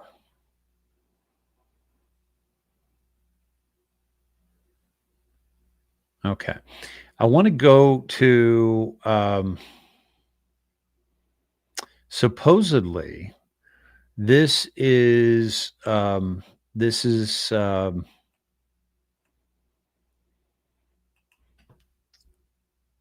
now Sean at TPV. I've seen him do some good stuff, but I can't yet speak for him. I don't know him well enough. But this is listen to this. Supposedly this is the dead man switch for Virginia Giuffre Roberts regarding the Epstein stuff. Here we go. If you're watching this, it means they got me. My dead man switch activated automatically after I missed 2 scheduled check-ins. I had it set up months ago because I knew this day was coming. I did not die by accident. I was murdered to keep their secrets buried. My name is Virginia Louise Giuffre. I was one of Jeffrey Epstein's victims. I survived Little St. James, but survival came at a price. I saw too much, knew too much. And now they've silenced me. But it's too late for them. They thought killing me would bury their secrets, but this video is going to a few organizations I trust, ones that have been exposing the truth for decades. You know who you are. It's your job to continue this fight. I was 16 when they reeled me in. I worked at Mar-a-Lago, folding towels, cleaning lockers. My father kept the tennis courts immaculate. We were just working folks trying to scrape by. Trump, he was around, but he was never the threat. The real predator was Ghislaine Maxwell, prim and proper, smiling, promising to teach me massage therapy at the Pink Mansion in Palm Beach. I had no idea I was being fed into a nightmare machine.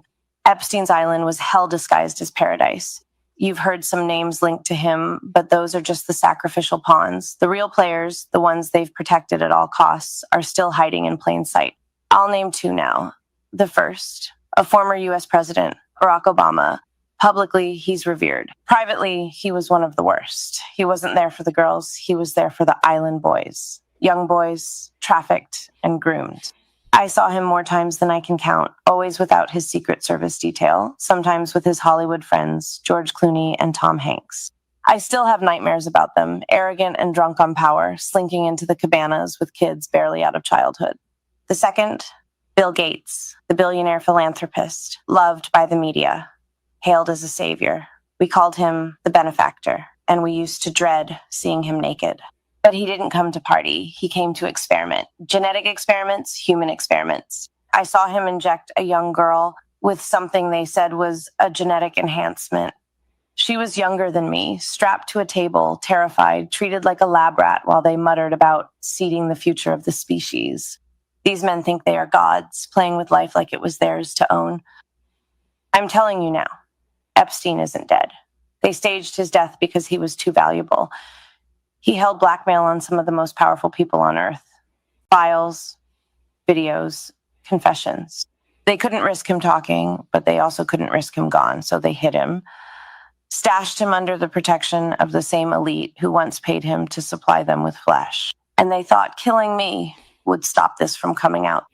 They were wrong, and there is so much more to come. Hidden servers, encrypted drives, witness testimonies. It's all going to hit the light. This video is just the first detonation. The data drops are timed and automatic. They are going to people who can make a difference, and nobody can stop it now.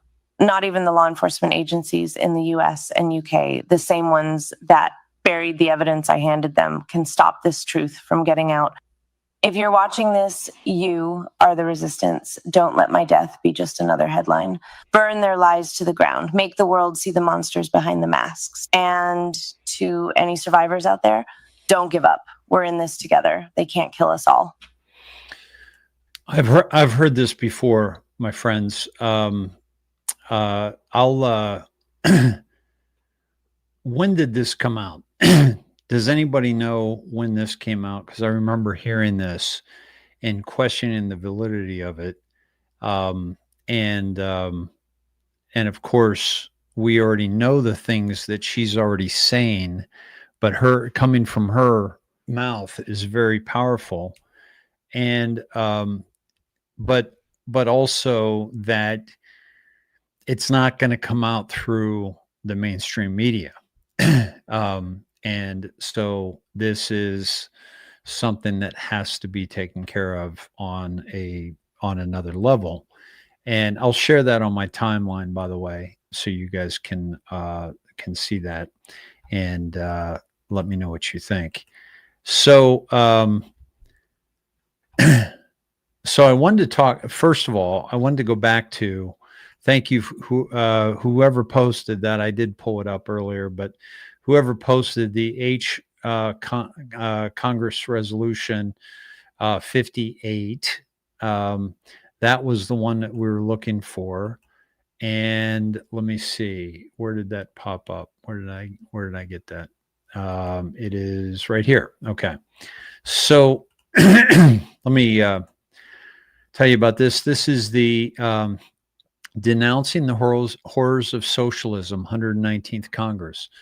Resolution introduced in the House of Representatives. It serves as a symbolic, non-binding statement condemning socialism. So it's non-binding, symbolic, aligning with ongoing Republican efforts to oppose policies or ideologies perceived as socialist. This follows similar measures in prior sessions, such as resolutions in the 118th Congress.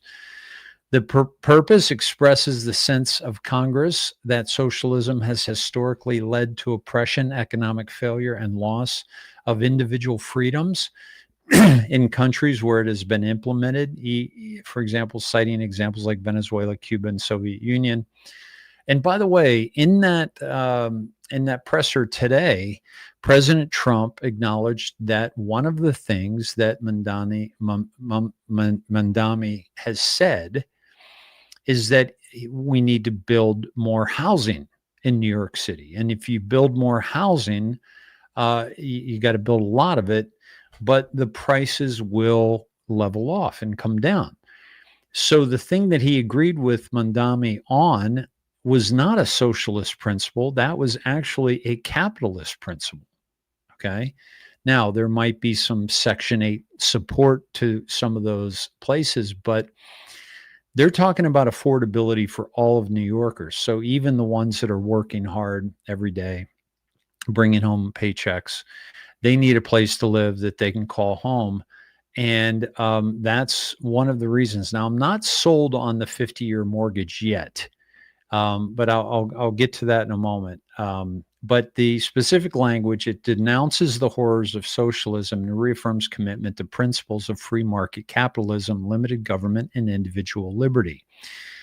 As a concurrent resolution, it does not require Senate approval to be adopted by the House, nor does it become law. It is primarily for political signaling and could influence debates on domestic policies like healthcare, welfare, or taxation.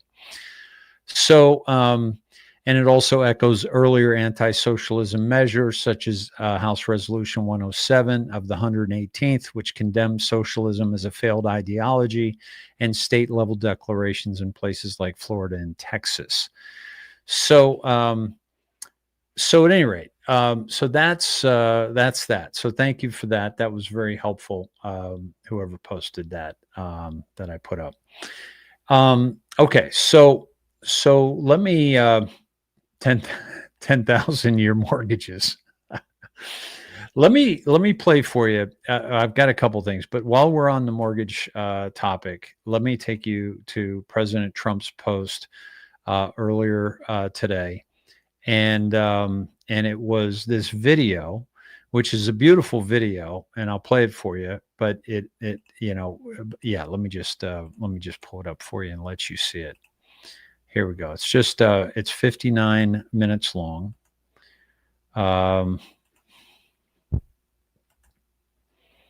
Here we go. That's not how it started. This is how it starts.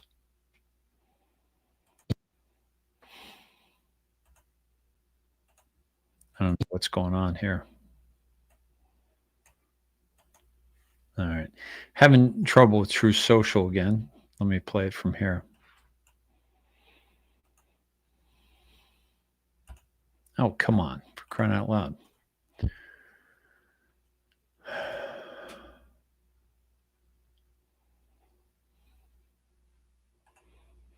try this again. Keepers of the American dream. The American dream isn't a headline. It's not a handout or a hashtag. It's a porch light left on, a flag out front. It's what you earn through hard work and what you're free to build when your leaders put you first. I've never forgotten that. From day one, I fought for the American worker. To protect our homes, our families, we built a strong economy. So every American can plant roots, not just the privileged few, the Sunday dinners, the backyard ball games, the pride of owning a piece of this incredible nation. That's what we're fighting to protect. That's the spirit we're bringing back. And behind it all, you've got great partners, Fannie Mae and Freddie Mac, helping families turn hard work into home ownership, helping Americans turn dreams into something lasting, something truly their own. Fannie Mae and Freddie Mac, keepers of the American dream. So that was President Trump today posting that. And, I've seen some posts and I haven't really done the math on them. I don't know if you all have done the math, but the thing about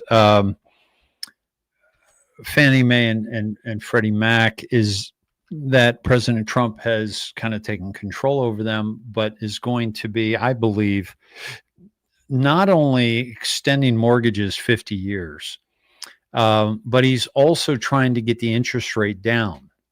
So if you think about that, if you get the interest rate really, really low, then you're talking about free money for 50 years. Like that's what, when you get interest rates really low, people that use debt, like President Trump has used debt his entire career as a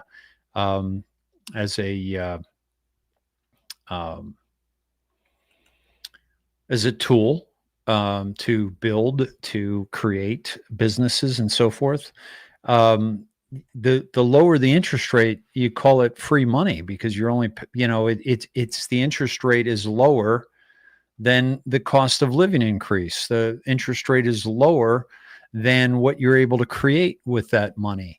The interest rate on a 50-year mortgage, needs to get down to the point where the increase in the value of the home, it is much greater than the interest rate itself. So when we have better interest rates, that's going to be a whole new ball game. And then you have these folks, and many of you, I'm sure, who add some money to your mortgage payment every month that cuts it almost in half. So those are options as well. But it's I agree, debt free is the dream. I do agree with you. I'm not somebody that has debt other than like personal debt with people that have helped me out along the way or what have you. But it's debt free. If the interest rate is lower, it's lower than the appreciation of the house. It's lower than the cost of living increase. Then that's when it financially is more beneficial to actually have the debt than no debt at all. That's a reality. Okay. But the interest rates have to be at a level where that's the case. Because business owners use debt to grow their businesses, to increase their lot in life. And that's a very real and it's a very intelligent way of doing things. Now, let me just add one thing here on this particular post. This was, okay, let me do that, 12:52. So that was it. Hold on, let me look at that again. That was at 1:52, okay, p.m. And Trump, if you didn't see the show last night, please go back and watch the beginning of the show and look for President Trump's post on Truth Social about the meeting with the Saudi prince, or was it 2 nights ago? Yeah, Moonbeam, if you remember, please drop it, or any of you know. But the post of President Trump with Mohammed bin Salman went directly to what happened in Saudi Arabia will happen here.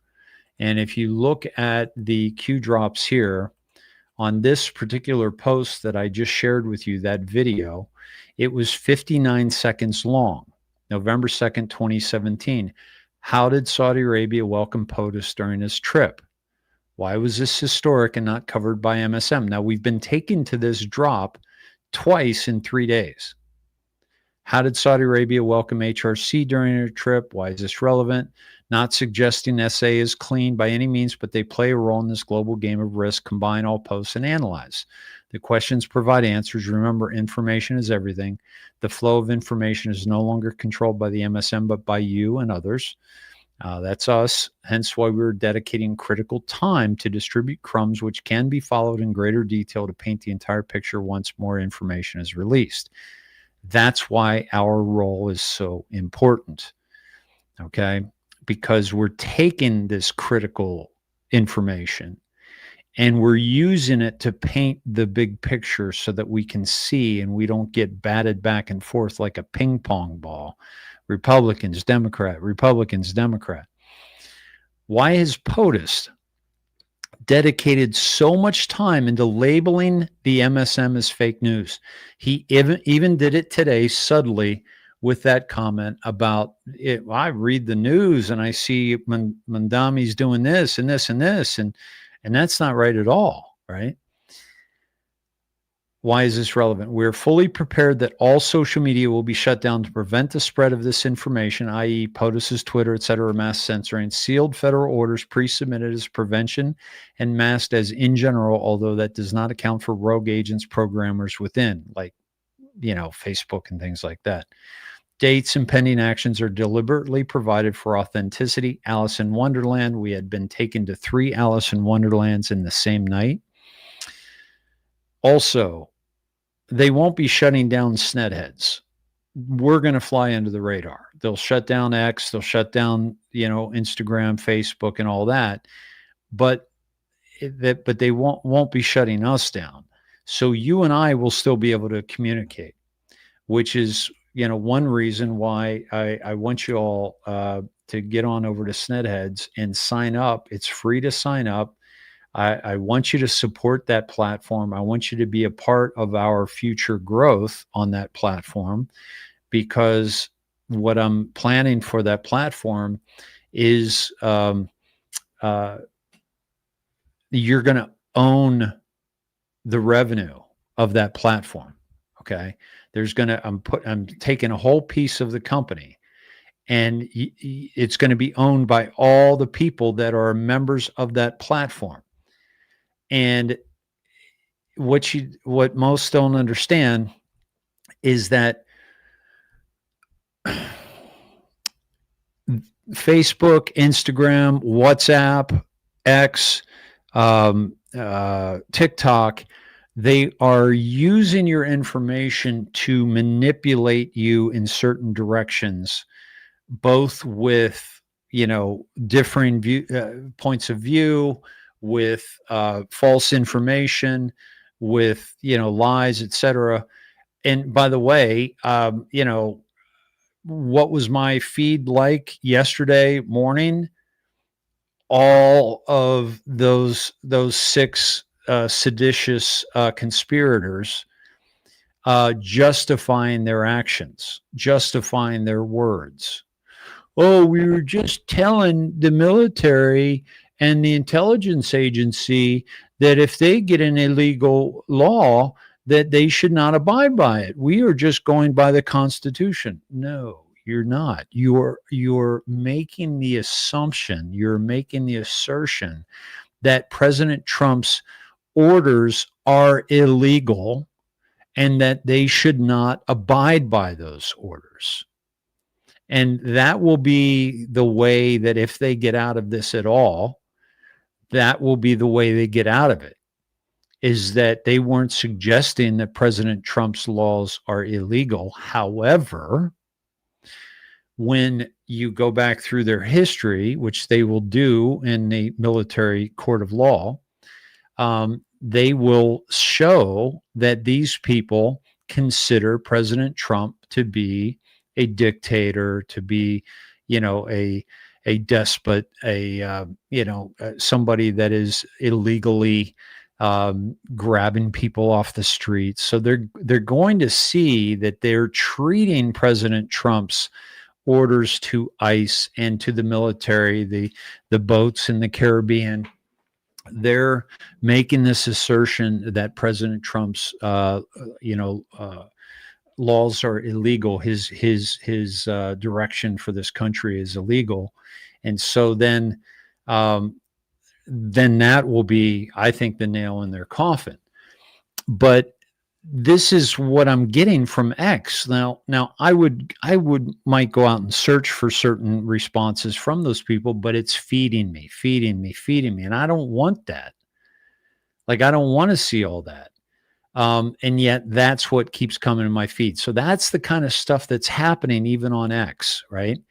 And that's all about kind of guiding this narrative, right? And Snedeheads isn't going to do that. Like, we don't do that.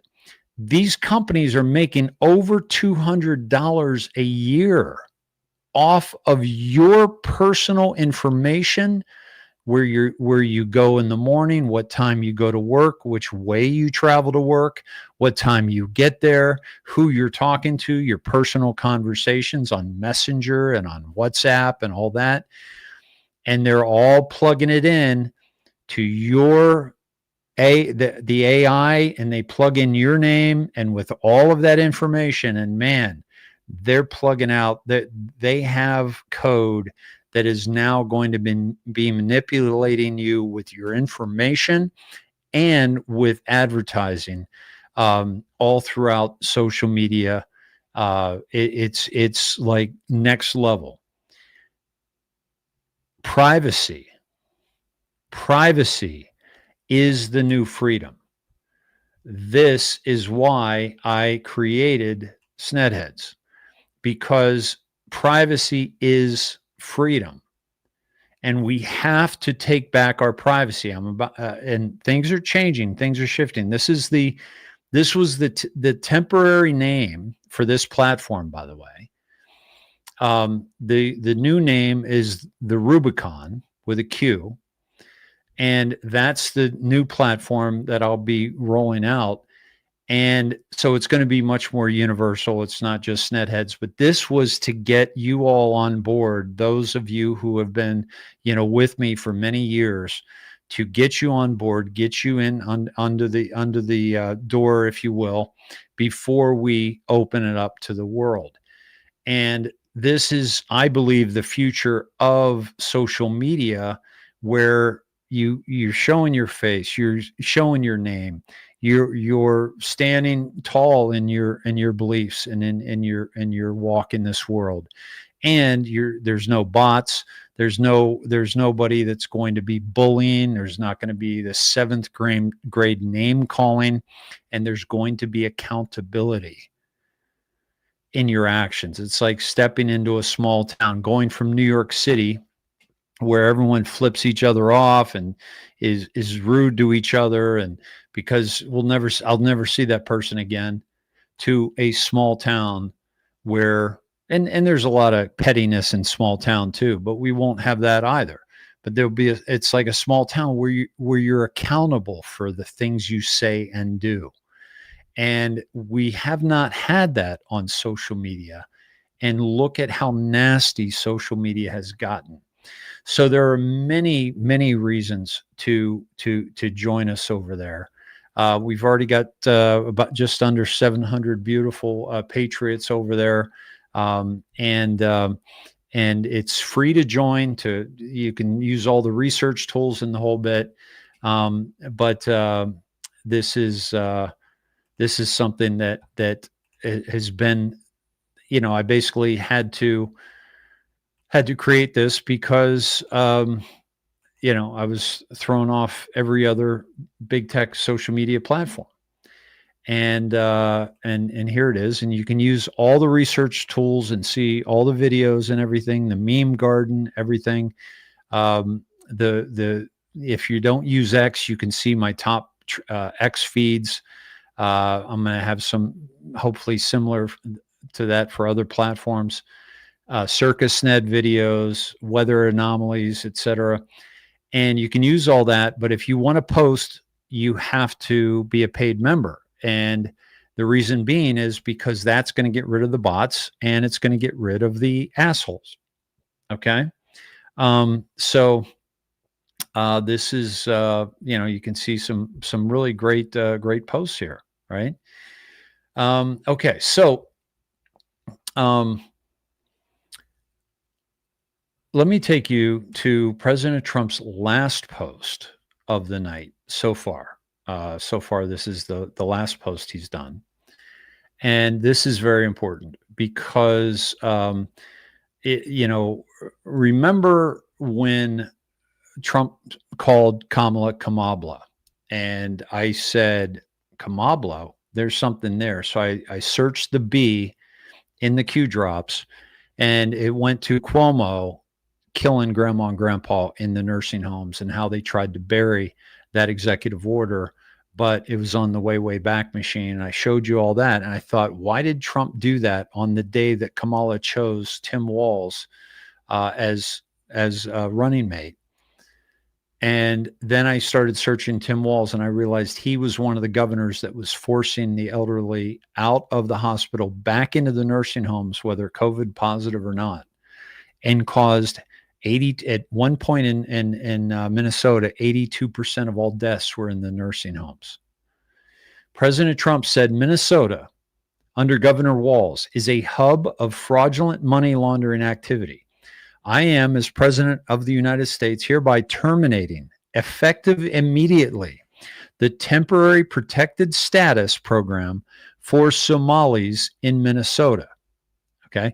By the way, this was a day that he met with a Muslim, okay, in the Oval Office, hit it off beautifully, and now he's going after these Somali Muslims who are stealing.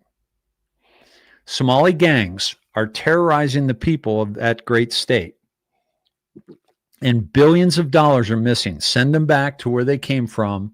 It's over, President DJT. Send them back to where they came from, Somalia, because we're not footing the bill anymore. Okay, and let me take you to exactly what they've been getting away with. This is an overview of the fraud cases involving Somali individuals in Minnesota. Feeding Our Future, COVID child nutrition fraud. Description: nonprofits sponsored by Feeding Our Future claimed to serve millions of meals to children, but provided few, none, using fake sites and invoices, primarily Somali-owned entities, 250 million plus. 77 plus defendants, most Somali Americans, 50 plus guilty pleas. Like, I'm guilty, you caught me. Funds bought, luxury cars, real estate abroad, largest U.S. COVID fraud case. They're laughing all the way to the bank, literally, at the ignorance of our U.S. system. Autism services fraud, okay? Fake autism diagnoses for Somali children at sham clinics. Kickbacks to parents, $1,500 a month. Providers spiked 700% from 41 to 328. Many Somali-run. Autism claims rose from $3 million in 2018 to $399 million in 2023. 14 million one ring, 399 million total claims. Asha Farhan Hassan charged, recruited families, split proceeds, rate 1 in 16 Somali kids diagnosed versus state average 1 in 36. Totally taken advantage of the system. House stabilization services, Medicaid fraud, fake companies billed for non-existing housing aid to vulnerable groups, mentally ill, low barriers enabled shell firms, 100 million plus program total, 50 million plus recovered, 8 plus indicted, 6 Somali, first wave of charges, schemes stacked upon schemes. Other welfare Medicaid schemes, broader fraud in childcare, food stamps and services, fake providers collude with recipients, 28 plus scandals since 2019, 550 million COVID total, billions overall Walls era. Includes $40 million meal fraud convictions, 47 million by one leader, Abdiaziz Shafi Farah, 28-year sentence. At least 250 to 550 million across major schemes. Billions stolen statewide under Governor Tim Walz, with most large rings involving Somalis per FBI sources. This includes $1.7 billion in 2023 remittances from Somali diaspora, some fraudulent, exceeding Somalia's budget. Wow. Okay. So this, my friends, is absolutely,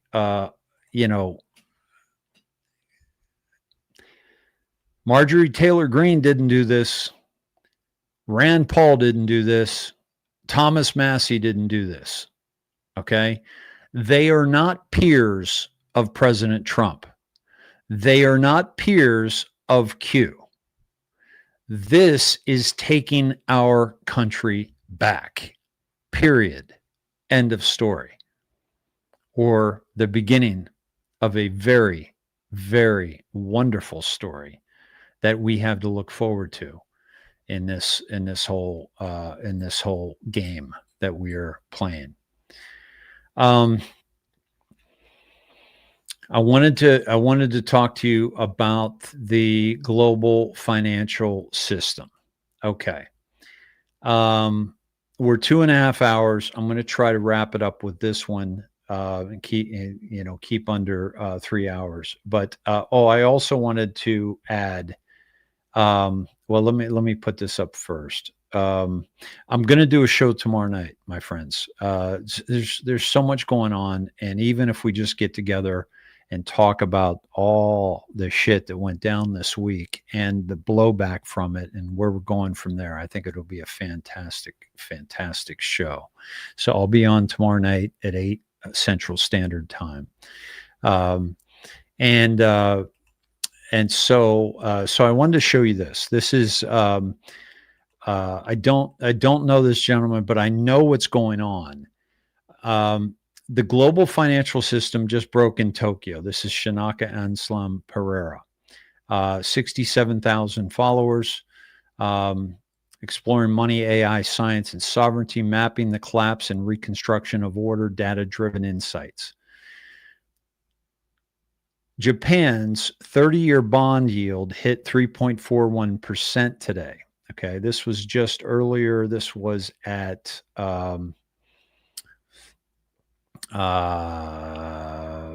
yesterday. This was just yesterday. Okay, so Japan, the number means nothing to you. Here's why it should terrify you. Japan owns 230% of everything it produces. It's the most indebted nation in human history. For 35 years, they kept the lights on by borrowing at near zero rates. That era ended this morning. Again, the near zero rates, that's free money. Now, you can get into trouble like Japan has, certainly, but when you use near zero lending rates, but you stay within your ability to pay that off, that's free money. Here's what happened. Core inflation is running at 3%. Government bond yields are spiking to levels not seen since 1999. China just conducted its 25th military incursion near Japanese waters this year. 25th. Okay. China, Japan, very sordid history. And they are not friends. Japan is now forced to spend 2% of GDP on defense, nearly 9 trillion yen annually. The Bank of Japan is trapped between two impossible choices: raise rates and trigger a debt collapse, or keep rates low and watch inflation destroy savings. They chose door number 2. Why you should care: every major bank, hedge fund, and institution on earth has borrowed yen at cheap rates and invested it elsewhere for 30 years. This carry trade could be worth anywhere from $350 billion to $4 trillion. Nobody knows the real number because it's hidden in derivatives. When Japan's system breaks, this money unwinds fast. So in other words, if Japan goes down, it's going to take a lot of companies and countries down with it. The last time we saw a preview, July 2024, the Nikkei dropped 12.4% on a single day. The NASDAQ fell 13%. That was a small tremor. The earthquake is coming. The math is simple. Japan's government pays interest on $9 trillion in debt.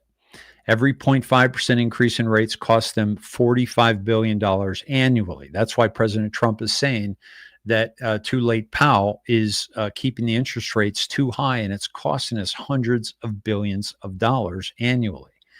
At current yields, debt service will consume 10% of all tax revenue.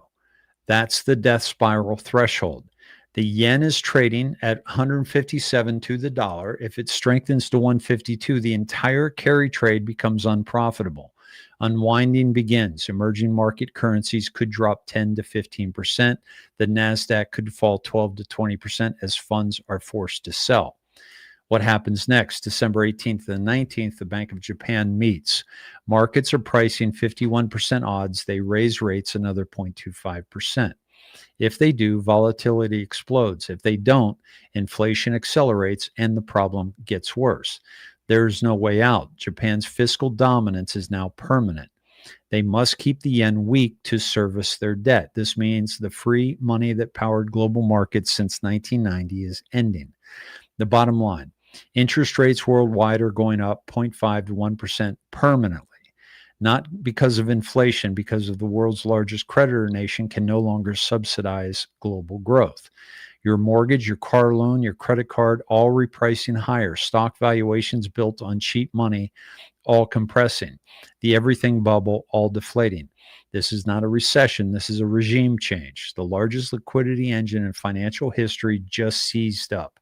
And most people won't understand what happened until their portfolios are down 30%. Tokyo broke the world today. You'll feel it tomorrow. Read the full data-driven deep dive article. I'm going to share this on my X feed, which you'll also be able to see in Snedheads if you're not on X. Very, very interesting. I've also got a friend, Max, who I talk with, connect with a lot on this, and he's been saying we've got to keep an eye on Japan and what's going on there. So this is very, very important. So, I wanted to show you. Tomorrow night, by the way, I forgot to mention it. Sir Oliver will be joining us. So we're going to have. I'm really looking forward to that conversation. I've been wanting to have him on. I was hoping to have him on last week, and he had hurt his back pretty badly. Just throughout his back, and so he was laid up, so he couldn't come on. But tomorrow night I'm going to have him on, and we're going to have just a fabulous Saturday night conversation together, and I know you guys will really enjoy that because it's always makes for a great show having him on. And don't forget, he's a New Yorker. So he's going to have. I'm looking forward to his thoughts on the Mandami meeting, and I want to share this with you. He posted this tonight already. Trump telling us Mandami came out of nowhere, then saying he went from 1 to 3, to 5 to 9, then to 17 is all I need to know. Enjoy the show, and then he put in the differences between these 2, 2, 4, 8. Okay. And then he posted this, post 88, 10 days, darkness, scare tactics, mainstream media, Dems falling, Republicans walk away, removed, MTG, okay, Saudi Arabia, US, Asia, EU. We were taken to that several times this week already. What happened in Saudi Arabia will happen here, then Asia, then EU. Disinformation is real. Distractions are necessary. Focus was US today, while real happening in Saudi Arabia under same context. Military control, martial law, missile strike, rogue, etc. Necessary. POTUS's Twitter attack, see above. Important. Why is this relevant? What was the last tweet by POTUS prior to Saudi Arabia? Why is this relevant? Saudi Arabia 1, US 2, Asia 3, EU 4. Where is POTUS?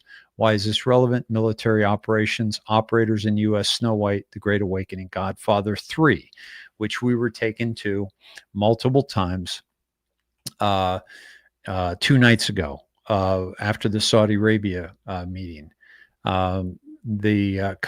Trump calmed us into several posts on Saudi Arabia, and they were dasting, very dasting. And it was very... it was amazing. Like, we were like, wow, okay. So I'm just seeing if President Trump has posted again. He has not. He did post, it was a great honor meeting Zoran Mamdani. I guess that's the correct way to spell it. Mamdani. That's what I thought. I was correct in the first one I had. Yeah, okay, Mamdani. I was incorrect the first time. Now I'm correct. So thank you for somebody brought that to my attention. My friends, if you like this content, and I support this content solely on your donations, and these are the few donation portals I have available to me, having been terminated off 5 of them over the years.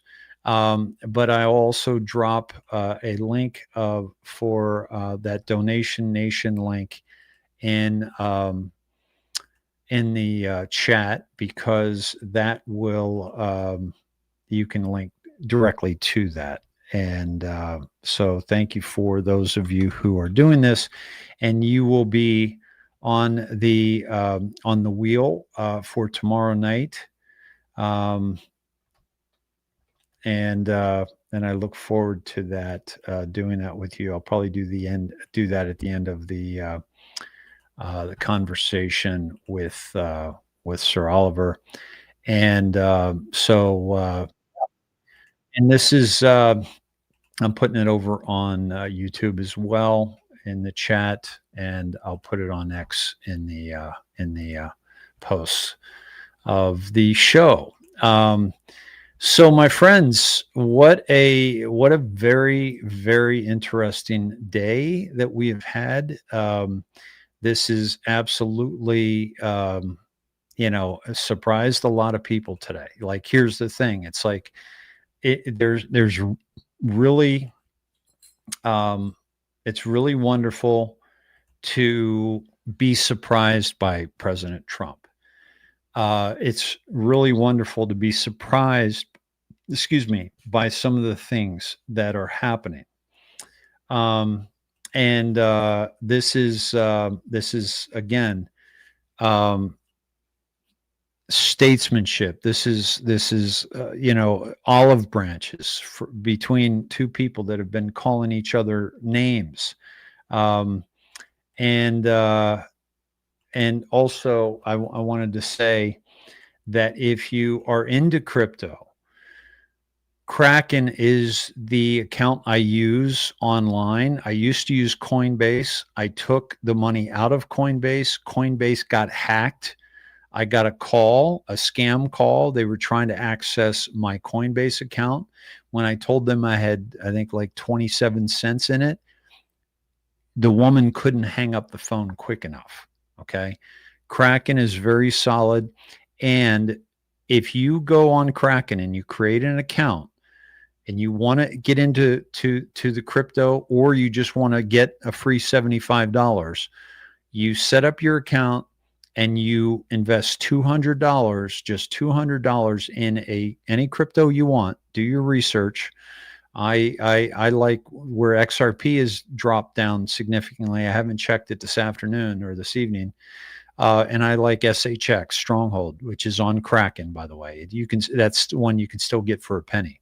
But do your own research. I'm not telling you what crypto to use, but I'm telling you that if you want 75, all you got to do is put $200 in an investment, and you get $75. And I believe I do as well. And so it's free money, folks. So take advantage of that if you can. I'll drop that in the chat as well. The crypto exchange, it's a very secure crypto exchange, and it has, again, the Kraken, or the SHX that I think is going to do quite well. So I'm putting that in the chat for you to be able to just click on that link. And I'm putting that in both chats here. All three, actually. And by the way, the donation, like I just put, I can't do that on YouTube, or I can do it in here. Let me put it in the comments here. Take advantage of it, folks. If they're giving away $75 to you and $75 to me, and you have $200 that you can put into crypto, and you can take it out. I don't know how long you got to keep it in there, but but you can take it back out and put it back into cash, like whenever that special is up or whatever. So it's not even, I don't even think it's a long-term commitment. So that's that too. Yeah, it's yeah, so please check it out. Audie, I had another wallet. I have a DaveSned wallet, so I didn't look at the Kraken wallet, but I think they have a cold wallet too. So yes, yeah. Thank you, Polar Bear Paws. I appreciate you. I appreciate you guys all coming out. Yeah, Kraken guy at the coin store seemed legit. Yeah, I mean, Kraken's a really legit company. Yeah. Thank you for that. It's going to be a good one. It's going to be a really good one. Parisian, you're going to want to see this show. I tell you, if you're coming in late, you're going to want to see it. It was a good one. And so thank you guys. And if you're looking for physical gold and silver, you can reach out to Moonbeam on that. That we work with a very, very integrous company. This is Moonbeam and I actually have gotten together a couple times. One in Vegas, and another in New Orleans through this company. So we've met some really wonderful people. So check that out if you want to tap into that. And let me also mention this, which is the, hold on one second.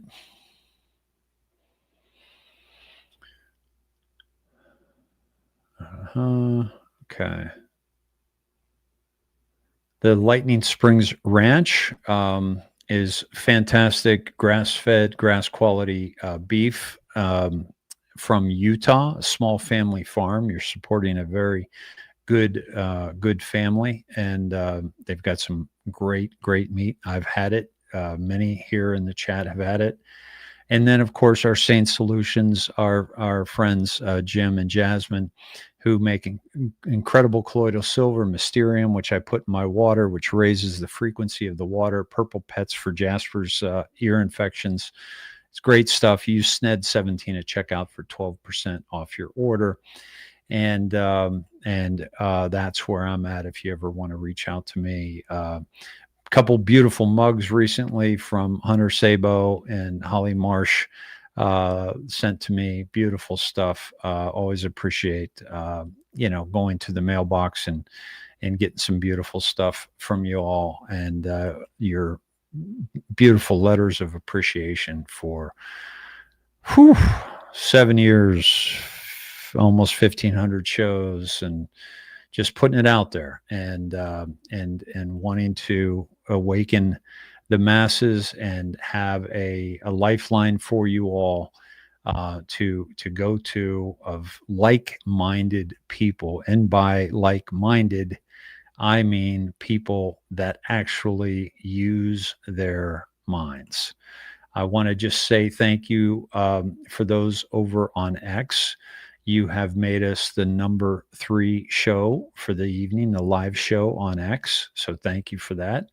And we're far behind Alex Jones, but man, I'm really looking forward to the time when that is shifted, because, you know, that's a lot of shit over there. So thank you all for being here tonight. What a day, what a day, what a truly remarkable day that I think that we can be proud of, be happy about. And more will come out about MTG, I'm sure. Nobody likes to see a breaking apart of people that you thought were aligned. But we've seen that a lot over the years, my friends. And it's, you know, Q told us about the resignations, track resignations, and we see what's being done. And quite honestly, you know, I don't have, I'll give you just a real quick story. A friend of mine was here helping a friend of his run for office.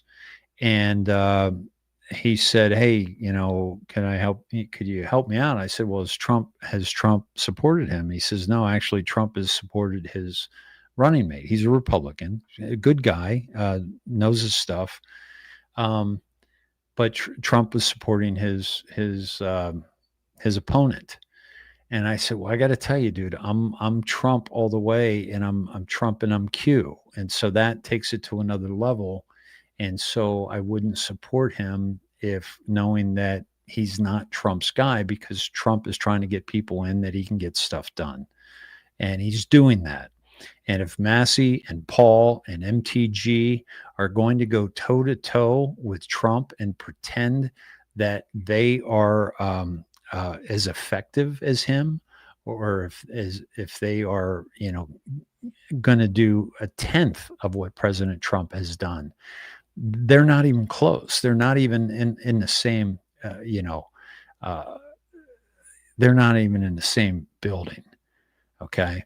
And so we got to get behind this. Can we still challenge some of the stuff that's happening? I want to get into that a little bit more with like the Peter Thiel and the Palantir stuff. But you know, the answer to that is you're already being tracked. We're already being tracked. We're already being listened to. If you got Facebook, WhatsApp, Instagram on your phone, you're being listened to, you're being watched, you're being tracked. I mean, it's a fucking joke. And people are concerned about this Palantir and all this stuff. It's like, I'm sorry, but we're already there. So how are you going to combat that? And that's why Snedheads is so important, because it's a private social media platform. It's secure. Your information isn't going to be sold to the highest bidder, because that's exactly what's happening presently. All right, my friends, went a little late tonight. I apologize. Moonbeam and Pete, I said it was going to be a quick show, but in my defense, that was before MTG resigned, and you both sent me the MTG article. So I'm going to use that as an excuse for going almost 3 hours tonight. Much love to you all. Thank you guys, both of you, for just being amazing. And thank you all for being here across YouTube, Facebook, Rumble, and X, and D Live. I'm not going to forget my D Livers. Much love to you all. See you tomorrow night, 8 p.m. with Sir Oliver Pollock, my running mate at the Trump inauguration, an anon that goes way back, and a dear friend, not only to me, but of this show. So much love to you all. Be well tonight. Enjoy your Saturday. I'll see you tomorrow night. Bye-bye.